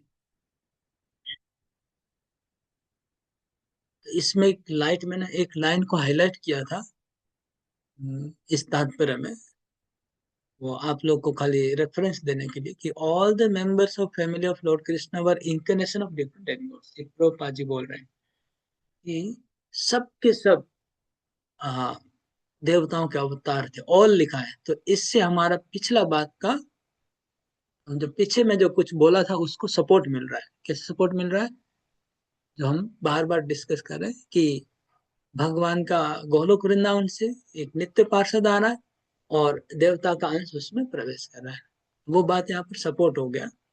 और इसके अलावा और एक सपोर्ट है कि क्षीरोदक्षाई विष्णु के पास जब देवता लोग प्रार्थना करने गए, तो क्षीरोदक्षाई विष्णु ने कहा सब देवताओं की, आप लोग सब लोग अपने अपने अंश में, अंश से न लिखा, आपको अंश में उतरिए, खुद उतरना नहीं है। इंद्र तो इंद्र लोग बना हुआ है, लेकिन उनका अंश इधर आ रहा है। ऐसे सब देवताओं का अंश आया भगवान की लीला में सपोर्ट करने के लिए। ठीक है, तो ऐसा मुझे लगता है कि अननेसेसरी फालतू आर्गुमेंट का पॉइंट उठा रहे प्रभु जी, उनका जेन्युइन क्वेश्चन नहीं होता है कभी भी, ऐसा मुझे लग रहा है। क्योंकि फॉर एग्जाम्पल मैं उदाहरण देता हूँ, इसी पॉइंट को अगर लेते सीधा से, अगर हम पॉजिटिव माइंड से लेंगे तो क्या होगा, जो अगर हम इसको देवता एक बार के लिए मान भी लेते हैं, ठीक है, ये सब देवता थे, लेकिन समझ लीजिए कि एक अंश जो गोलोक से आया है वो भी तो चला जाएगा, उसका तो बोझा पृथ्वी को भारी पड़ेगा ना, उसको आप क्यों पूरा इग्नोर कर रहे हैं? ठीक है, देवता अंश को हमने एक बार छोड़ दिया कि देवता अंश देवलोक में जाएगा, पृथ्वी को कोई दुख नहीं होगा। लेकिन गोलोक अंश जा रहा है, वो तो शुद्ध भक्त है, अब उसको भी कैसे डिनाई कर रहे हैं? उसका बोझा नहीं होगा पृथ्वी को, उसका कष्ट नहीं होगा, विरह नहीं होगा। तो इसलिए मुझे लगता है कि अगर थोड़ा सा भी पॉजिटिव सेंस होता तो ऐसा क्वेश्चन नहीं उठना चाहिए जैसा क्वेश्चन उठा रहे हो। और वो भी मेरा पूरा एक्सप्लेन करने के बाद। तो स्टार्टिंग में तो प्रश्न आ सकता था, बहुत सीधा बात है, लेकिन समझाने के बाद भी प्रश्न करेंगे। Anyway, आगे बढ़ते हैं। तो अभी श्लोक नंबर 15। मिथो यदेषां भविता विवादो मध्वा मदाताम्रविलोचनानां नेषां वधोपाययानतोऽन्यो मय्युध्यतेऽन्तर्दधते स्वयं स्मः। जब वे नशे में चूर होकर मधुपान के कारण तांबे जैसी लाल लाल आंखें किए परस्पर ल- लड़ते झगड़ते, तभी वे विलुप्त तो होंगे, अन्यथा ये संभव नहीं है। मेरे अंतर्धान होने पर यह घटना घटेगी। हरे कृष्णा। अभी ये सदगति प्रो के साथ मेरा ओपन डिबेट चालू हो गया है, ओपन फाइटिंग चालू हो गया है। इसलिए मुझे जो लग रहा है इसके आगे जो होगा, मेरा तो कंटिन्यूस अभी डंडा पड़ते रहेगा। अभी इनको या तो इनको बदलना पड़ेगा अपने आप को, या तो कट जाएंगे। दोनों में से एक घटना घटेगा। या तो सुधरना पड़ेगा इनको, अपनी मेंटालिटी को चेंज करना पड़ेगा और प्रॉपर मेंटालिटी में भक्ति मेंटालिटी लाना पड़ेगा, अपने आप को करेक्शन करना पड़ेगा। अदरवाइज मेरा डांट खा के इनको यहाँ से भाग जाएंगे। मेरे को दो ही उनका अभी रास्ता नहीं बच गया है, क्योंकि मेरी हर बात में पॉइंट आएगा, मैं बोलूंगा, इनडायरेक्टली डायरेक्टली बोलता रहूंगा। प्रभु जी, इनको किसी भक्त के अंदर में डालिए जो थोड़ा इनको समझा पाए या समझ पाए। वो तो हाँ, बाद में आप लोग साइड में से समझाइए, कोई बात नहीं। मेरी तरफ से तो जब मेरे सामने रहेंगे तो या तो उनको सीधा रहना पड़ेगा, तो डांट खाते रहेंगे, सुधरते रहेंगे थोड़ा मेरे थोड़ा। को हरे कृष्णा प्रभु, मैं अभी एक गुस्ताखी कर रही हूँ। आपके डांट खाएंगे ना, वो खरे सोने बन जाएंगे, सच बता रही हूँ। हो क्योंकि जाना चाहिए, सुधरना तो चाहिए, बिल्कुल लेकिन नहीं प्रभु, डाइजेस्ट करेंगे तो कट पड़ेंगे। होता है प्रभु, कहीं कहीं कुछ चीज नहीं समझ आती है, तो वो मेरे को लगता है कि क्वेश्चन कर रहे हैं तो नहीं समझे इसलिए प्रश्न कर रहे हैं। वो आपकी डांट खाए हैं तो उस चीज को और ज्यादा सिंसियर होके सुनेंगे और समझेंगे, तो उनको प्लीज तो अब वो माफ मैं कर इसलिए अभी बोला कि अगला श्लोक भी ऐसा ही है कुछ का, इसलिए मैं आगे से बोल दिया अगला श्लोक में ऐसा ही कुछ आने वाला है। अभी जो हम पढ़े, तो अनुवाद तो पढ़ चुके ना, अनुवाद पढ़ चुके ना, ठीक है। और दोबारा पढ़िए अनुवाद। आगे। जब वे नशे में चूर होकर मधुपान के कारण तांबे जैसी लाल लाल आंखें किए परस्पर लड़ने झगड़ने, तब वे विलुप्त तो होंगे, अन्यथा यह संभव नहीं है। मेरे अंतर्धान होने पर यह घटना घटी। ओके, तो इसको अभी इसको भी मूर्ख लोग होंगे, हाँ, सदगति प्रभु के जैसे लोग, वो पूरा गलत समझेंगे। क्या सोचेंगे कि यादव लोग आपस में तांबे नशा किए, नशा करके तांबे जैसी लाल आंखें हो गई, आपस में झगड़ा की और मर गए।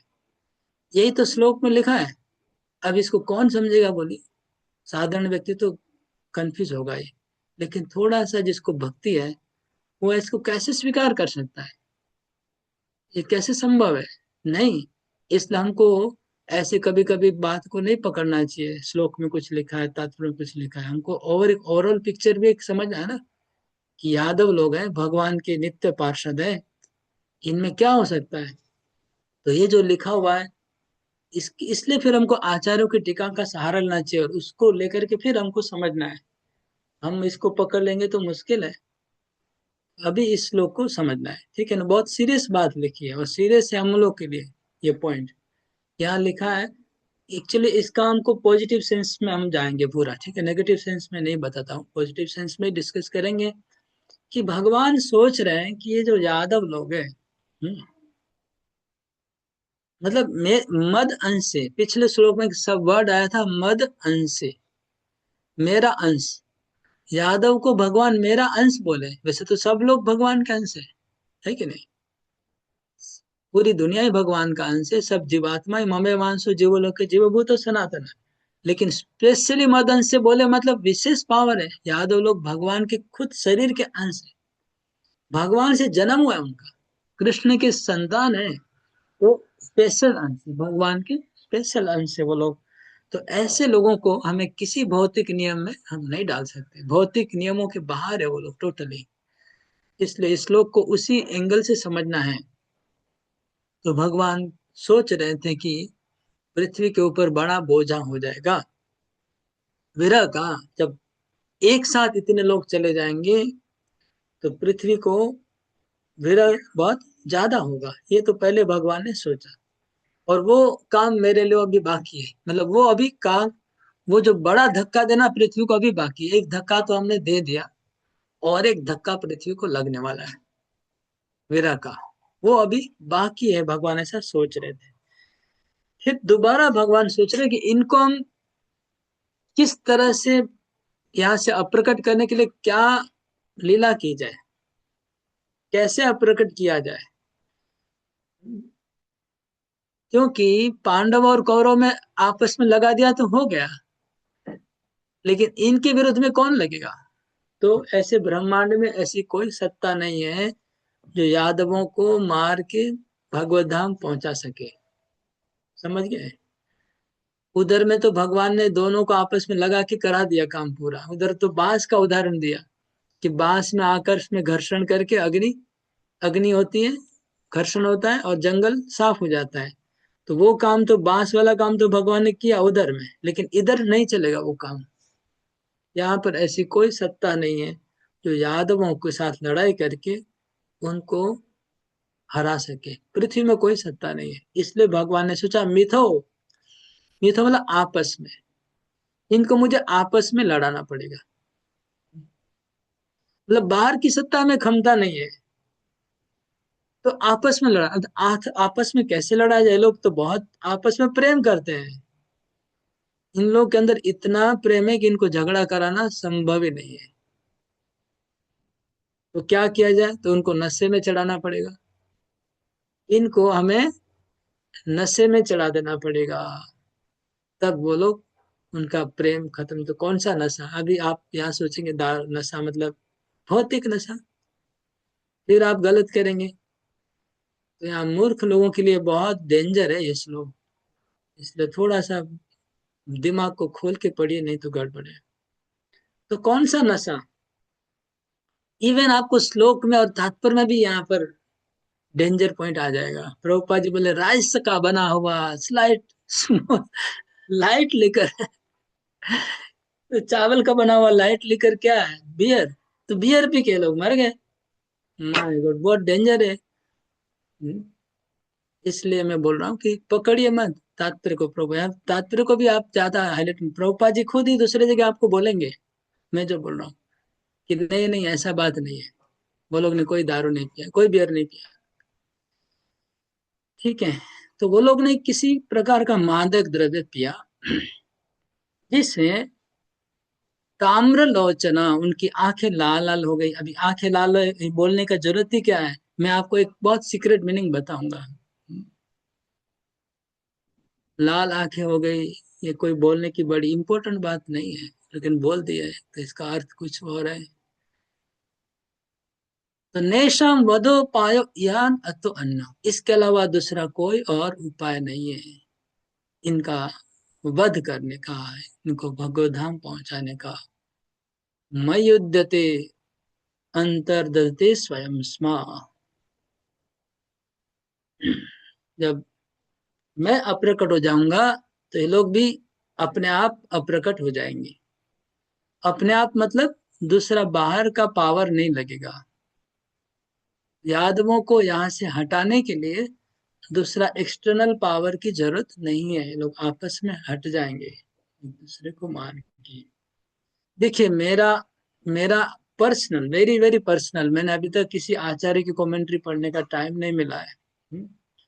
मेरा पर्सनल है, जो आताम्र लोचने कृष्ण प्रेम से आंखें लाल की, नशे से नहीं।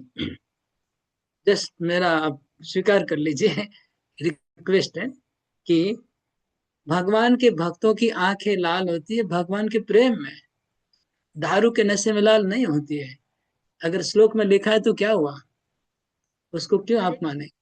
हरे हाँ, कृष्ण मदनला मादई भी सुनाई नहीं सोच पड़ा। सकते, मैं कह रही ये भी सोच सकते हैं कि भगवान के विरह में रो रो के उनकी आंखें लाल। बस भगवान के विरह में रो रहे हैं, वो लास्ट लाइन में लिखा हुआ है। लास्ट लाइन में क्या लिखा है, मैं युद्धते, जब मैं चला जाऊंगा तो ये लोग अपने आप चले जाएंगे, क्यों, मेरे विरह में वो लोग सहन नहीं कर पाएंगे, ऐसे ही मर जाएंगे। समझ गए? लास्ट लाइन में वही बात लिखा है कि जब मैं चला जाऊंगा तो मेरे विरह में रह नहीं पाएंगे, मेरे को छोड़ के ऐसे ही अपने आप में वो खत्म हो जाएंगे। प्लस और एक ड्रामा हो रहा है, वो ड्रामा क्या है, ये जो यहाँ लिखा है, तथाकथित जो मदिरा पान किए हैं वो लोग, और मदिरा पान करके आपस में लड़के मर गए, इसको एक रूपक हमें समझना होगा। रूपक समझते हैं ना, रूपक हकीकत क्या है? हकीकत ये लोग कृष्ण प्रेम की मदिरा पिए हैं सब लोग, और कृष्ण प्रेम की मदिरा पी करके इसी प्रकार से आपस में एक दूसरे को लोग खत्म कर दिए। वो कैसे खत्म कर दिए, बहुत सीक्रेट है, मतलब भागवत में लिखा है नहीं, समझ लीजिए वो बात, असली बात। हम्म? वो रहस्यमयी बातें लिखी ही नहीं है, ऐसा ही समझ लेना चाहिए हमको। वो पूरा एक्सटर्नल कहानी है कि वो लोग प्रभास क्षेत्र में गए और लड़ाई किया और मार गए। ठीक है, तो ये बेसिकली ये बात स्वीकार्य नहीं है। तो उनको कोई नशा चढ़ गया और नशा चढ़ के एक दूसरे को मार डाला, वो एक ड्रामा है और एक्सटर्नल बात है, इंटरनल बात नहीं है वो। Is that clear? इसमें कोई कमेंट क्वेश्चन है तो बोल सकते हैं। लिखना है कि आपस में इनका विवाद होगा, और विवाद होकर के मधु मधु मध्वाम दाताम्र विलोचलो, मतलब मधु का पान करेंगे और उससे उनको नशा होगा, और वो लोग लाल लाल आंखें वाले हो जाएंगे और एक दूसरे को मार डालेंगे। और आगे और भी एक दो श्लोक है, आ, ये अगले और अध्याय में फिर से इसको डिटेल हरे में आएगा, नेक्स्ट चैप्टर में। हाँ हरे बोलिए। कृष्णा प्रभु, हम ये भी सोच सकते हैं ना कि भगवान जब पृथ्वी पे आते हैं लीला करने के लिए, तो भगवान के वहां पे तो मीटिंग जमती है, मीटिंग करके सबको उनके उनके कार्य दिए जाते हैं क्या करना है। तो जब यहाँ से भगवान वापस जा रहे थे, चले गए, तो उनका जो कार्य उनको याद था कि उन्होंने बोला था कि अब आप लोग ऐसे ऐसे करके आप लोग वापस भगवत धाम आने का तरीका ये है। हम किस एक अलग एंगल से हम ये भी सोच सकते हैं कि भाई उनका, अब उनको भगवान चले गए, अब उनका टास्क था कि हम ऐसे परस्पर लड़ेंगे, लड़के हमें वापस अपने आपस में युद्ध करके अपने आप को मार के हम वापस से अपने धाम वापस चले जाए, पार्सल लौट जाए। हम किस एंगल से भी बिल्कुल। लेकिन भगवान ऐसा स्पष्ट नहीं बोलेंगे कि तुम लोग ऐसे करना, इतना भगवान नहीं बोलते, तो लीला का मजा उठ जाता है, ऐसे बोल देंगे तो। अगर ड्रामा में एक्टर को क्या करना है सब बोल दिया है तो फिर मजा कहाँ रहता है लीला का?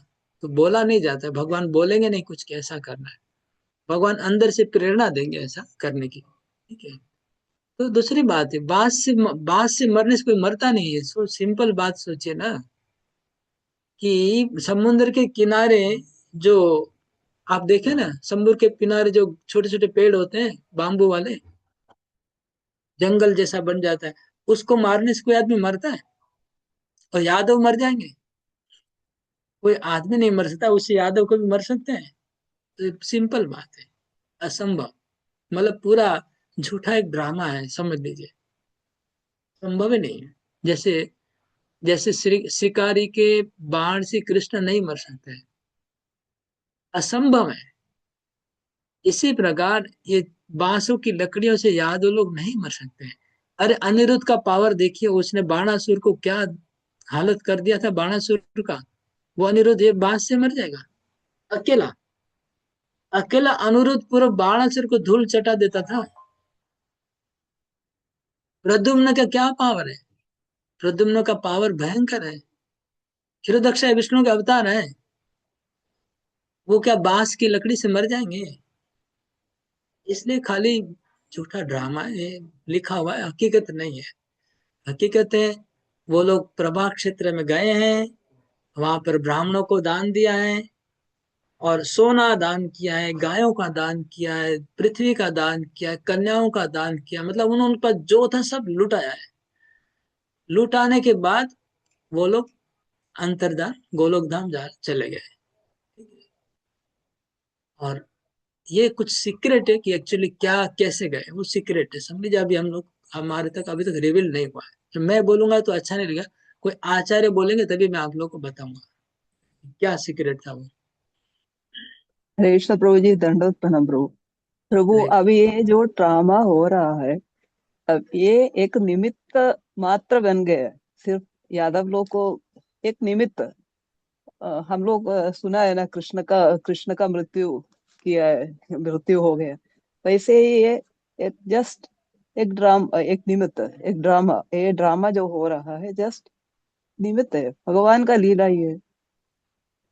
हाँ बिल्कुल, ये मान सकते हैं, ये भी ठीक है, अच्छा है। ये निमित्त के लिए ऐसा ड्रामा हुआ, वो लोग बांस लेके एक दूसरे को मारे और मर गए। लेकिन इट इज नॉट एक्सेप्टेड।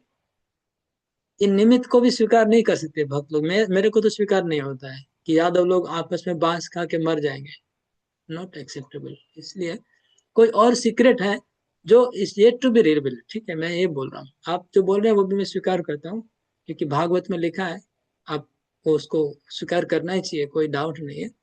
लेकिन मुझे लगता है कुछ और सीक्रेट है, उसको अभी कोई आचार्य प्रकाश करेंगे तो हम आपको बताएंगे।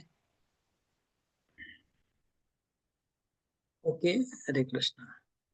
आगे बढ़ता हूँ। बेसिकली बोलने का अर्थ है, कभी ऐसा मत सोचिए कि यादव लोग आपस में मार गए, मतलब इतना लो कॉन्सियसनेस नहीं होना चाहिए जैसे प्रभु जी प्रश्न वश्न करते रहते हैं। इसमें ऐसा प्रश्न मत उठाइए। एवं संचिन्त्य भगवान स्वराज्ये स्थाप्य धर्मजम नंदयामास शूरिदा साधुनां वर्त्म दर्शयन्। अनुवाद। इस तरह अपने आप सोचते हुए भगवान श्री कृष्ण ने पुण्य के मार्ग में प्रशासन का आदर्श प्रदर्शित करते हुए संसार के सर्वोपरि नियंता के पद पर महाराज युधिष्ठिर को स्थापित किया। धर्मराज को पूरे संसार के राजा में स्थापना कर दी भगवान ने। और नंद यामास, देखा न, भगवान प्रसन्न हुए राजा को प्रतिष्ठा करने के बाद। ये याद रखना जरूरी है। भगवान को बहुत खुशी हुई। क्यों खुशी? सारा जीवन इसी बात का संघर्ष चला ना, कि पांडवों को राजा बनाना है, युधिष्ठिर महाराज को राजा बनाए। जब राजा बन गए युधिष्ठिर महाराज, तो भगवान बहुत आनंदित हुए। मतलब भगवान, अगर कोई शुद्ध भक्त पृथ्वी का राजा बनता है, तो उससे बड़ा भगवान को मुझे लगता है कोई आनंद नहीं होता होगा भगवान के लिए। सबसे बड़ा आनंद है भगवान का कि कोई शुद्ध भक्त पृथ्वी को शासन करे। उत्तरायाम धृत पुरोर्वंश साधु अभिमन्युना सवे द्रोण्यस्त्र संप्लुष्ट पुनर्भगवता धृत। महान वीर अभिमन्यु द्वारा अपनी पत्नी उत्तरा के गर्भ से स्थापित पुरु के वंशज का भ्रूण द्रोण के पुत्र के अस्त्र द्वारा भस्म कर दिया गया था, किंतु बाद में श्री भगवान ने उनको पुनः रक्षा।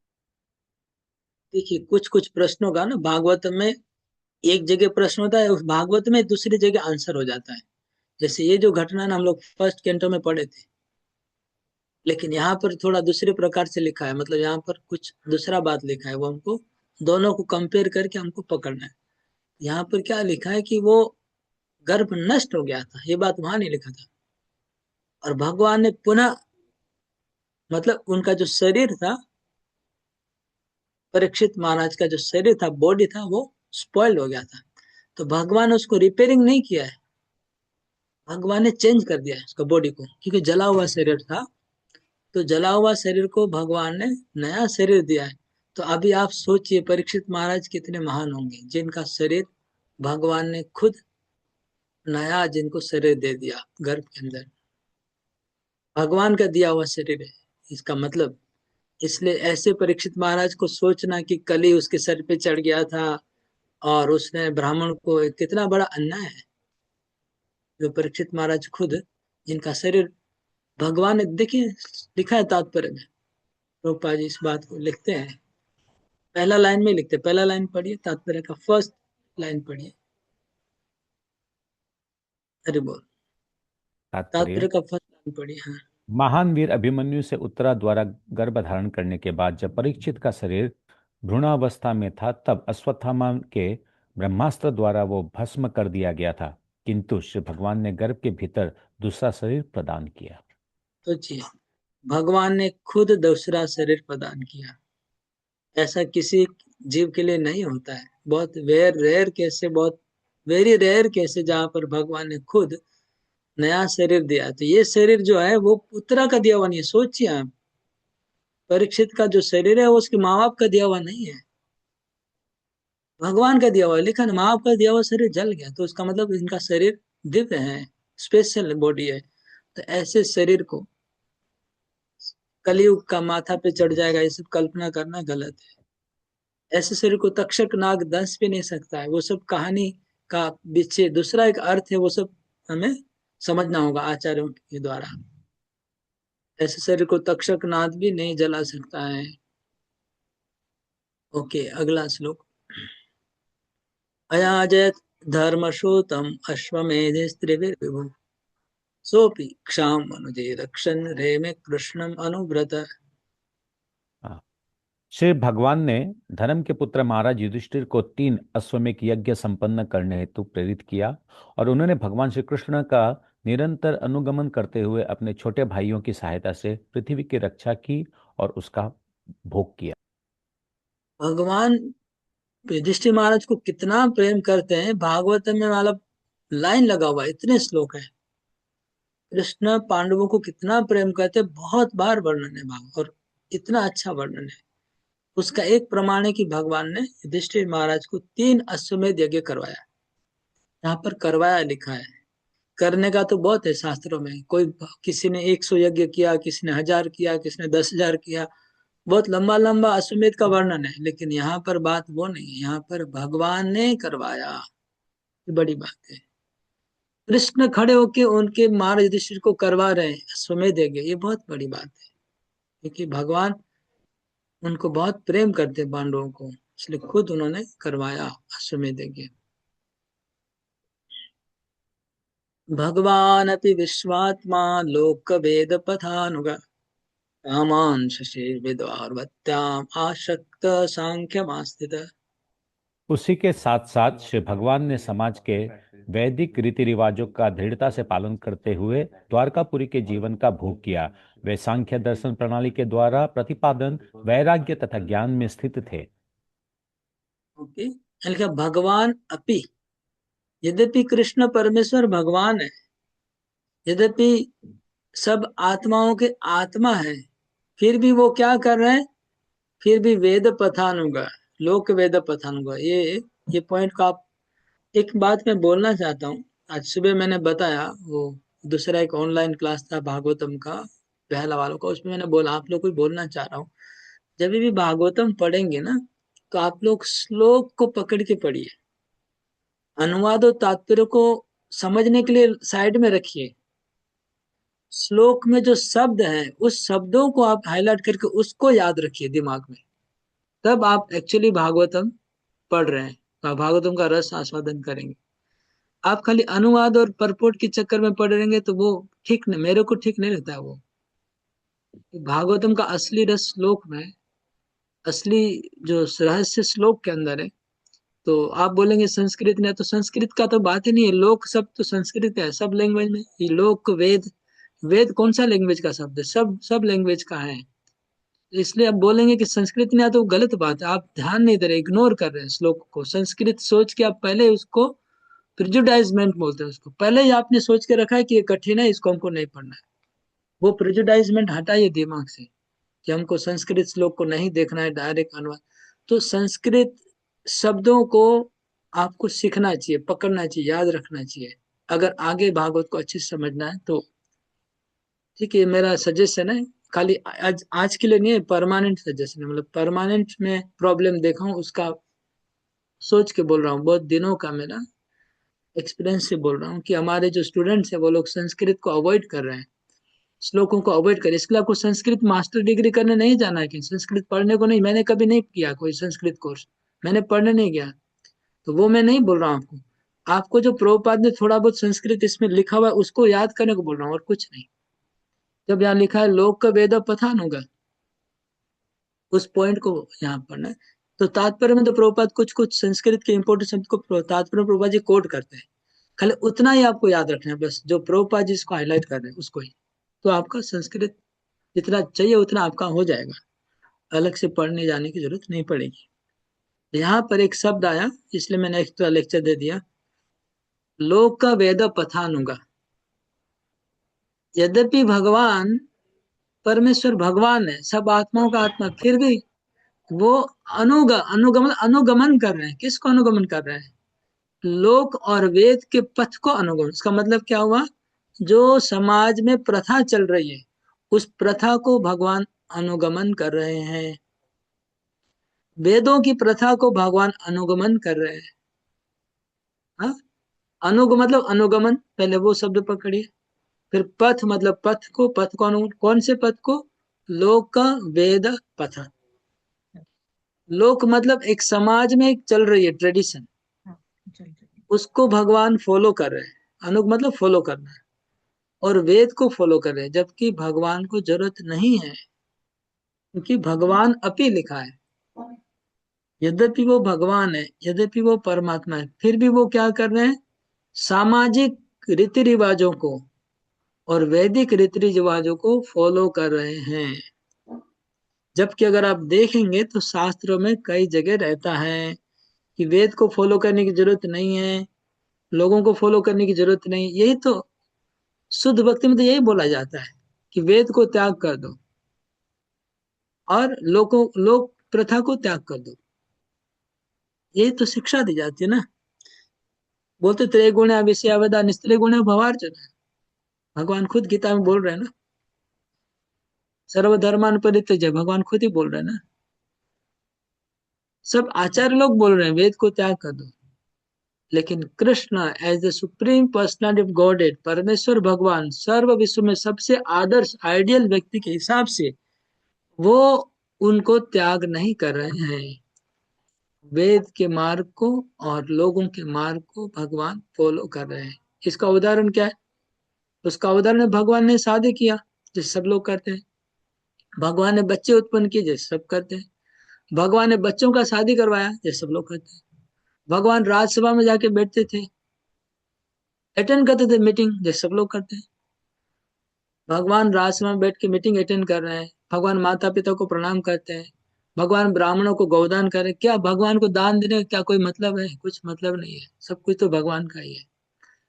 गोदान करें, ब्राह्मणों की पूजा करें, नारद मुनि के चरण धो रहे हैं, सुदामा के चरण धो रहे हैं, ये सब क्या कर रहे हैं? भगवान अर्जुन का रथ चला रहे हैं, सब क्यों कर रहे हैं? यही पूरे विश्व को शिक्षा देने के लिए आइडियल कैरेक्टर भगवान इतना कुछ कर रहे हैं जो उनको नहीं करना चाहिए, क्योंकि भगवान है, सब आत्माओं के आत्मा है, कुछ करने की जरूरत नहीं, फिर भी इतना कुछ कर रहे हैं। तो ये लोक वेद पथानुगत शब्द जो मैं बोल रहा हूँ, इसको आप पकड़ में आया, इसको हाईलाइट करिए और ऐसे शब्दों को थोड़ा याद रखिए, पकड़ में रखिए, उसको समझिए। लोक वेद पथानुगा, हाँ?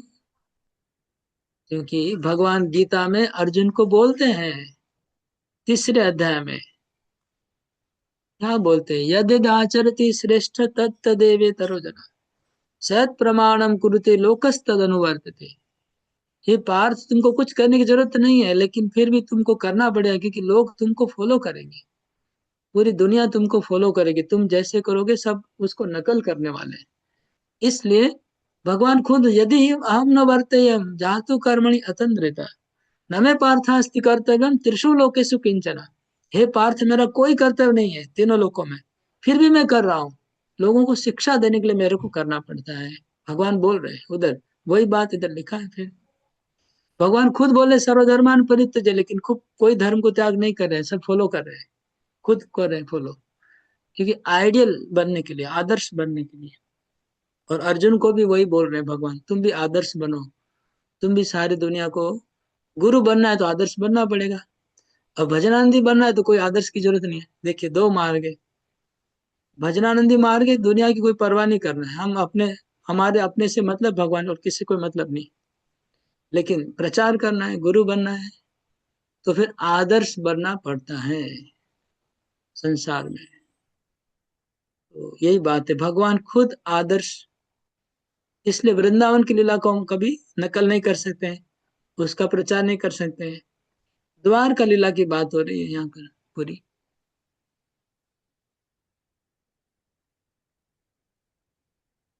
वृंदावन की लीला का तो भगवान आदर्श को बहुत उड़ा देते हैं, वहां पर तो आदर्श को उड़ा देते हैं। ओके, आगे श्लोक नंबर 20। स्निग्ध स्मितावलोकेन वाचा पीयूषकल्पया चरित्रेणानवद्येन श्रीनिकेतेन चात्मना। स्निग्धस्मितावलोकेन वाचा पीयूषकल्पया चरित्रेणानवद्येन श्रीनिकेतेन चात्मना। बड़ी वे वहां पर लक्ष्मी देवी के निवास रूप अपने दिव्य शरीर में सदा की तरह अपने सौम्य तथा मधुर मुस्कान युक्त मुखारबिंद, अपने अमृतमय वचनों तथा अपने निष्कलंक चरित्र से युक्त होकर रह रहे थे। तो किस प्रकार वो लोक वेद पठानों का कैसे कर रहे थे, कैसे वो फॉलो कर रहे थे समाज की ओर।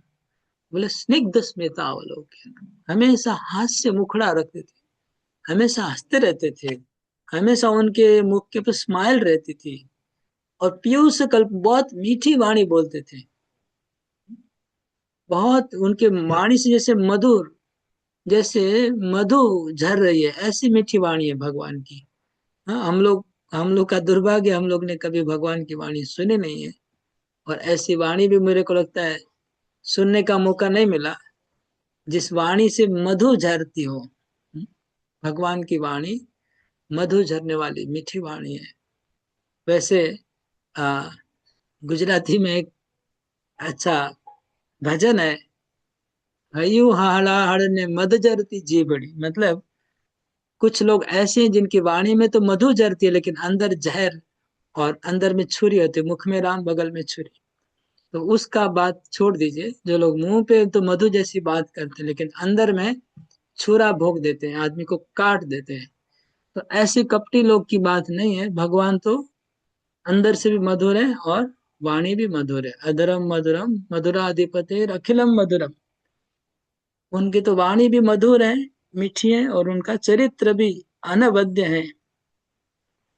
चरित्रेण अनवद्य न, अनवद्य चरित्र भगवान का। द्वारका की कृष्ण का चरित्र श्री राम के जैसा है, एकदम परफेक्ट आइडियल कैरेक्टर है। श्रीनिकेतन चात्मना, और श्रीनिकेतन, भाग्य की लक्ष्मी को उन्होंने आश्रय दिया हुआ है। भाग्य की लक्ष्मी उनका आश्रय लेके रहती है।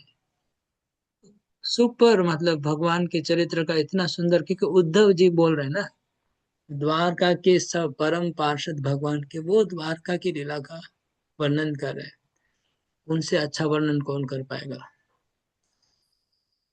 इमं लोकम अमुम चैव रमयन सुतराम यदुन रेमे क्षण दया दत्त क्षण स्त्री क्षण सौहृदा। अनुवाद। फिर भगवान ने इस लोक में तथा अन्य लोकों में, उच्च लोकों में, विशेष रूप से यदुवंश की संगति में अपनी लीलाओं का आनंद लिया। रात्रि में विश्राम के समय उन्होंने अपने पत्नियों के साथ दाम्पत्य प्रेम की मैत्री का आनंद लिया। ये जो शब्द है लोक वेद पठानों का, उसका ही व्याख्या हो रहा है। समाज में जिस प्रकार पति पत्नी का संबंध होता है, इस प्रकार भगवान ने भी उसी प्रकार का जीवन, मतलब आदर्श स्थापना की। सामाजिक जीवन, पारिवारिक जीवन, दाम्पत्य जीवन को उन्होंने आनंद लिया, दाम्पत्य जीवन का। तात्पर्य में एक विशेष बात लिखी है, 16,000, जो 16,000 भगवान की पत्नियां है, वो 16,000 भगवान की 16 प्रकार की शक्तियां हैं, ऐसा बात तात्पर्य में लिखा हुआ है। प्रभास खंड से कोट किया गया, स्कंद पुराण से कोट किया जा रहा है कि भगवान की 16 प्रकार की अलग अलग शक्तियां हैं, भिन्न भिन्न, वही शक्तियां ही भगवान की पत्नी बनी हुई है। श्लोक नंबर 22। इसलिए इनको देवी देवता मत समझिए, भगवान की इंटरनल पोटेंसीज है। इनको देवी देवता समझना कितना अपराध नहीं लगता है, हमको तो अपराध लगता है। इनको सकाम कर्मी मानना, इनको देवी देवता मानना। भगवान की शक्ति है, नित्य शक्ति, इंटरनल पोटेंशियल, अंतरंगा शक्तियां हैं सब भगवान की, सारी पत्नियां। 22 नंबर श्लोक। तस्येवं रममाणस्य संवत्सरगणान् बहुन् गृहमेधेषु योगेषु विरागः समजायत। इस तरह श्री भगवान अनेकानेक वर्षों तक गृहस्थ जीवन में लगे रहे, किंतु अंत में नश्वर यौन जीवन से उनकी विरक्ति पूर्णतया प्रकट हुई। ये भी हास्य करे, खाली श्लोक और इसके चक्कर में मत जाइएगा। इसमें लिखा है कि भगवान को वैराग्य उत्पन्न, भगवान को क्या वैराग्य उत्पन्न, ये इस बोलने का एक तरीका है, एक बोलने का तरीका है कि जीव को एक समय वैराग्य उत्पन्न होना चाहिए, वह होता है।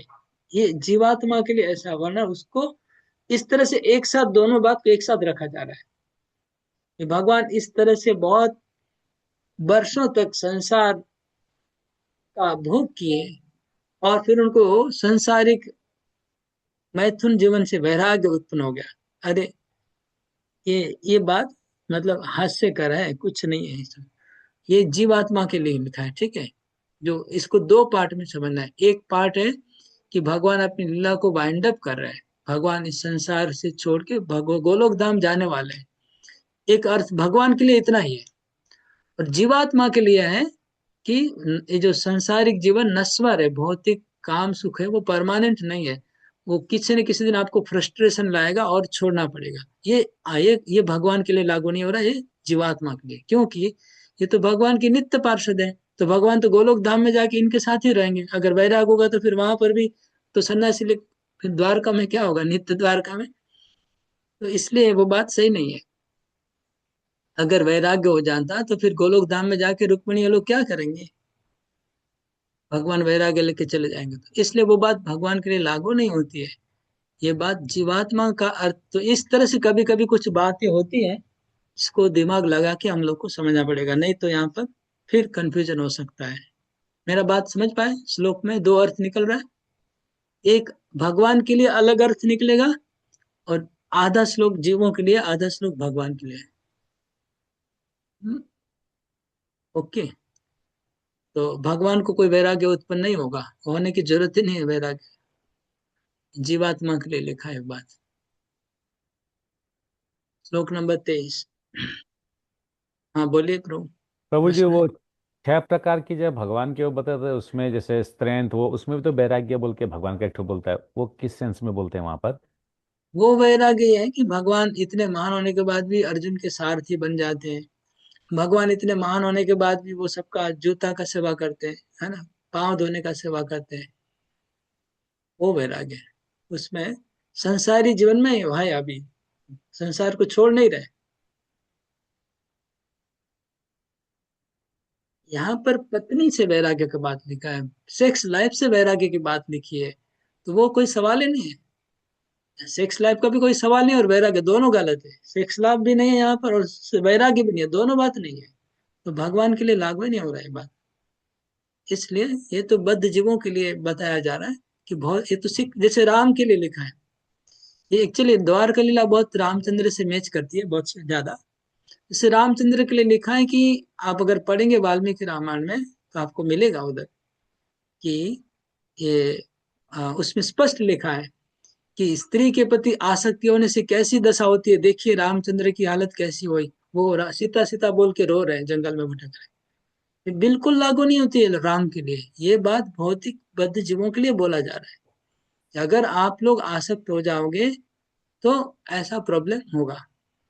राम के लिए बात लागू नहीं होती है, ऐसी बात। सेम चीज कृष्ण के लिए यहाँ पर हमें पकड़ना है। और सभी आचार्यों ने ऐसी टीका की है और रामायण में कि ये बात राम के लिए नहीं है, बद्ध जीवों के लिए है। सब लोग, सब आचार्य एक मत है इस बात में। मैं अकेला नहीं बोल रहा हूँ, सब लोग बोल रहे हैं बात।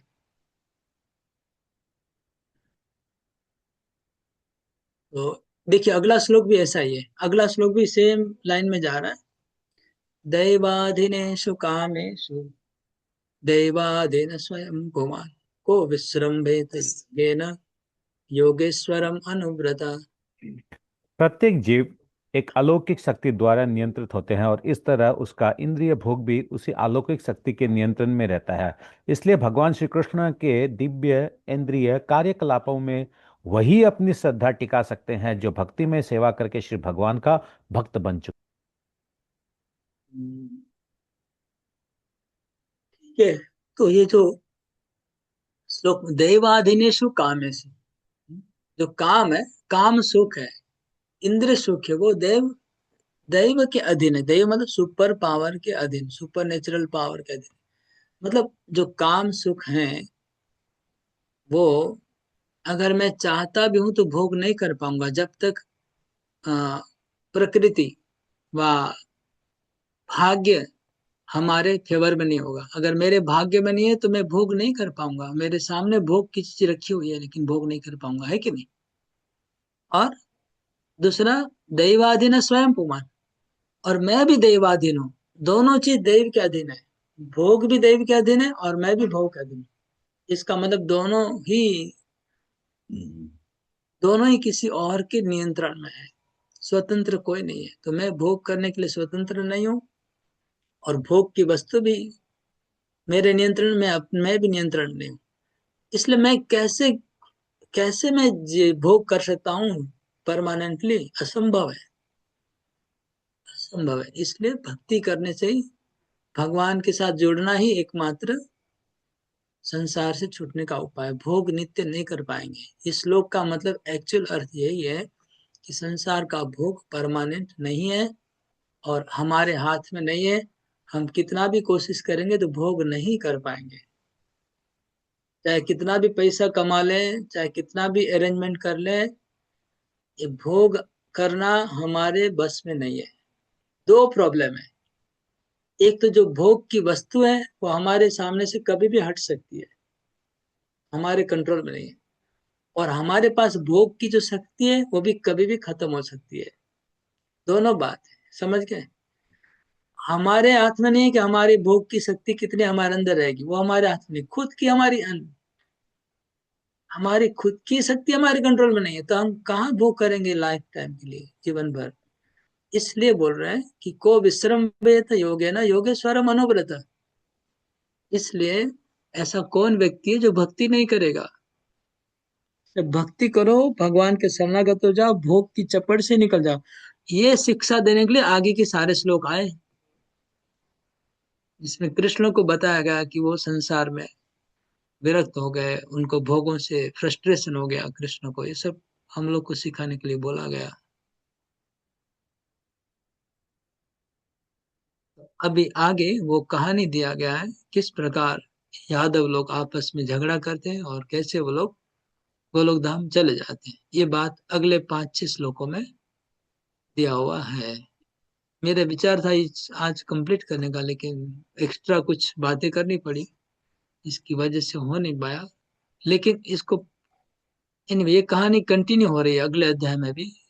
इसमें 5-6 श्लोक है, फिर ठीक है। तो अगले अगले दिन करेंगे तो ठीक रहेगा, क्योंकि पूरी कहानी दूसरे चैप्टर में जाके कंप्लीट हो रही है। यहाँ से आरंभ हो रही है नेक्स्ट श्लोक से, एग्जैक्टली 24 नंबर श्लोक से आरंभ होगी वो कथा, यादवों का अंतर्धान का कथा, और वो अगले चैप्टर में जाके समाप्त होने वाला है। तो इसलिए अच्छा है कि हम अगले सप्ताह उसको आरंभ करें। हरे कृष्णा कृष्ण कृष्ण हरे हरे, हरे राम राम राम हरे हरे। श्रील प्रभुपाद की जय। শনি প্রয়োগ করুন না কেন? अभी रिकॉर्डिंग আপনি कर আমার अरे बोल। আপনি আমার এগেনস্টে যে বিশেষণই প্রয়োগ করুন, গাধা, মূর্খ, যা বলুন, আপনি গুরুদেব, আমার কোনো বলার নেই। আমি কিন্তু একটা সিদ্ধান্তে অনড়, একদম স্ট্রিক্টলি দাঁড়িয়ে আছি। ভাগবত হচ্ছে ভগবান। মায়াপুরে কোনো দেবদেবীর পুজো করা হয় না, একমাত্র সাত্ত্বিক ভাবে দিব্য পুজো করা হয় বৈষ্ণব দ্বারা। শিবেরও পুজো করা হয় না। আপনি কিছু আচার্যের মুখ থেকে শুনছি, আচার্য ইকুয়াল শাস্ত্র। আমি আচার্যর মুখ থেকেও শুনেছি সেই সিদ্ধান্তে, এবং এখানেও পেরেছি কামস্তেষ্ট হিতজ্ঞানা, অর্থাৎ মূর্খ ব্যক্তি দেবদেবীর পুজো করে। আমি ভক্তি লাইনে এসে ভাগবত ছেড়ে, ভগবান ছেড়ে অন্য কোন দেবদেবী, যেখানে স্ত্রী শুদ্ধ দ্বিজ বন্ধু নাম ত্রয়ীনস্তুতি গোচর, কলিযুগে কোনো ব্রাহ্মণ নেই দ্বিজ বন্ধু, এই সিদ্ধান্তে আমি অনড় দাঁড়িয়ে থাকবো। ব্রাহ্মণ যদি তার গুণ না থাকে তাকে আমি কখনোই ব্রাহ্মণ বলবো না। আর দেবদেবীকে ভগবান বারবার ইগনোর করে গেছে, দেবদেবীকে সেরে যাও, সেবে আমাকেই ভজন করো। তো বাদ বাকি যা যা লীলা সবই শুনবো, বুঝবো, জানবো, মানবো না। আমরা মানবো একটাই, ভগবত সেবা, ভগবত ভক্তি, গুরুদেবের সেবা, এই সিদ্ধান্তে অনড় থাকবো। এর এর এগেনস্টে আপনি আমি যা বিশেষণ প্রয়োগ করুন, ওয়েলকাম, হরি বল। हम तो देवता का पूजा करने को तो आज तक कभी बोला नहीं है, ये अपना अपना खुद से कमेंट्री करते जा रहे हैं। मैंने कब बोला कि देवता का पूजा करो? एनीवे, सूर्यवंशी का कुछ कमेंट? तो यहाँ पर हम लोग भी देखते हैं, लाइक भगवान भी अल्टीमेटली हाउस होल्ड लाइफ को त्यागते हैं। एक पर्टिकुलर टाइम के बाद भगवान भी हाउस होल्ड लाइफ को त्याग रहे हैं। तो एक एक चीज भगवान एक्चुअली स्वयं प्रैक्टिस कर रहे हैं अपने, जबकि भगवान को जरूरत नहीं है, फिर भी प्रैक्टिस कर रहे, हमारे लिए सिद्धांत दे रहे हैं। तो हम लोग कभी कोई बोलता है ना कि अभी मतलब अभी इसको पर्टिकुलर को रेफरेंस देके दे सकते हैं कि अगर हम लोग कोई बोलता है कि तुम लोग डिटैच हो जाओगे तो क्या होगा, बच्चों का क्या होगा, ये तो हम लोग यहाँ सिद्धांत दे सकते हैं उनको सेट होने के, अल्टीमेटली तो हमको डिटैच होना, भगवान भी सब कुछ, ये भगवान भी डिटैच हुए थे अपने घर से। वो एक एग्जाम्पल सेट कर रहे हैं, राइट? वेर का एग्जाम्पल सेट कर रहे हैं, त्याग का एग्जाम्पल सेट कर रहे हैं भगवान, राइट? हरे कृष्णा प्रभु जी। प्रभु जी, मुझे ये समझ में आया जहाँ तक है कि आपने जो एक हमें ना दृष्टिकोण दिया है कि हमें चीज़ों को सुपरफिशियली नहीं समझना है, जो मतलब लिखा है एज इट इज़ उसका एक डीप मीनिंग है, उस पर हमें ध्यान देना है, श्लोक पे, और भगवान के लिए उसको अलग वे में लेना है और जीवात्मा हम लोगों के लिए उसको अलग तरीके से समझना है। जैसे आपने वो मधुपान वाला बताया कि वो हम लोग डायरेक्टली पढ़ लिया, हाँ उन्होंने नशे करके इसके कारण उनका ये दुर्गति हुआ, लेकिन एक्चुअल में उसका मीनिंग वो कौन सा नशा था, वो सब चीज़ें सोचना, वो एक हमें अपने दृष्टिकोण दिया है, वो सोचने का, हर चीज़ों को जो जो हुए वो हमें भगवान शिक्षा देने के लिए वो एक एक्ट करते हैं, और उनके अंश बोलो, उनके जितने भी जो डिपार्टमेंट में अलग अलग लोग हैं, वो सब एक हमें वो एक माध्यम बनते हैं हमें शिक्षा प्रदान करने के लिए। वो एक रचना रचाई जाती है, बस ये हमें समझने की ज़रूरत है। उनके शब्दों को हमें नहीं लेना है, उनके हमें जो शिक्षा ग्रहण करनी है उससे उस पर ध्यान देना है। अरे बोल, वेरी गुड, वेरी गुड। वो जो ड्रामा था वो भी समाज को शिक्षा देने के लिए था, है ना? जो प्रभास क्षेत्र का बाण एक दूसरे को मारना, सब कि ऐसा नशा करने से विनाश हो जाएगा, बस उतना ही। लेकिन वो लोग नशा नहीं किया, करी, अच्छी बात है। और कोई? एक्चुअली प्रभु जी, हम लोग तो बचपन से जैसे दादी लोग के, नानी लोग के मुंह से ऐसे ही सुनते हुए आए कि ऐसा हुआ, मतलब कि परीक्षित महाराज ने सोना का मुकुट पहन लिया, मतलब अब आपके साथ में क्लास हो रहा तो पूरा चीज बहुत अच्छा से समझ पा रहे हैं सब कुछ, क्योंकि बस वो कथाकार भी जो वो लोग भी ऐसे ही समझाते हैं, तो वो बस दिमाग में वैसे ही चलता रहा। सोने का मुकुट तो मैंने बहुत बार क्लियर किया ना। हाँ हाँ, वो सब फर्स्ट अभी कैंटो में। सब क्लियर हो रहा प्रभु जी, धीरे धीरे सारा चीज। जैसे अभी यदुवंश का हुआ कि भाई मधुपान मतलब वो किए, उसके बाद आपस में मतलब अभी आज पूरा क्लियर हो गया, मतलब। ठीक है, हरे कृष्णा। प्रभु ये भी बोलता है ना प्रभु, ये भागवत जो है परमहंस लोग के लिए, परमहंस लोग ही सिर्फ आस्वादन कर सकता है। तो ये क्लियर हो रहा है एक्चुअली, इसका इनर मीनिंग समझ में नहीं आता है साधारण लोग के लिए, व्यर्थ लोग के लिए, तो उन्हें समझ में आता है। इसलिए आचार्य का ये जो टीका है ना प्रभु, आपका मुखारविंद से हम लोग को सुनने का भाग्य मिल रहा है, वो हम लोग बहुत भाग्यवान है प्रभु। हरे कृष्णा। हरे बोल। हाँ, मधुरा माता जी। नहीं, वही बात प्रभु जी कह रही हूँ कि बहुत सी चीजें जो है, जिसे कहते हैं कि गुरु के मुख से सिर्फ जिन्हें पढ़ा है उनके मुख से सुनोगे, तब क्या एक्सप्लेनेशन है वो आपको समझ में आएगी। आप अगर स्वतः खुद में पढ़ोगे तो आपको कुछ नहीं समझ में आएगा, क्या लिखा है सब सारा उल्टा मीनिंग ही आएगा।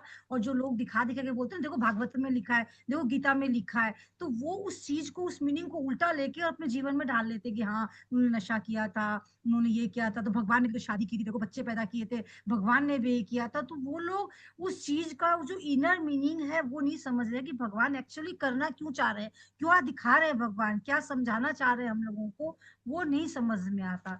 किसी गुरु के मुख से जैसे आप इतना सुंदर समझा रहे हैं, जो इनर मीनिंग हम लोग को समझा रहे हैं, वो साधारण मनुष्य के बस की बात नहीं है। कोई अपने आप भागवतम की या भगवत गीता को पढ़ता तो नहीं समझ सकता।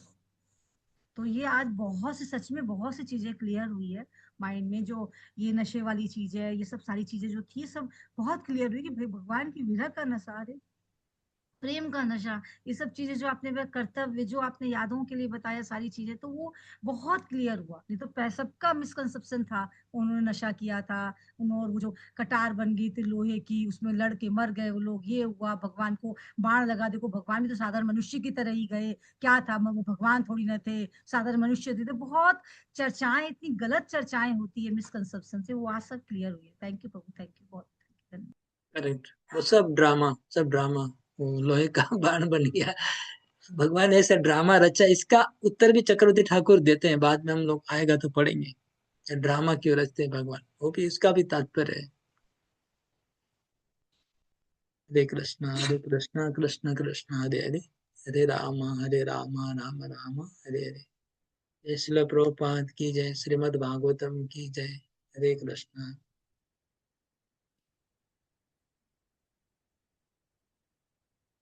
अटेंडेंस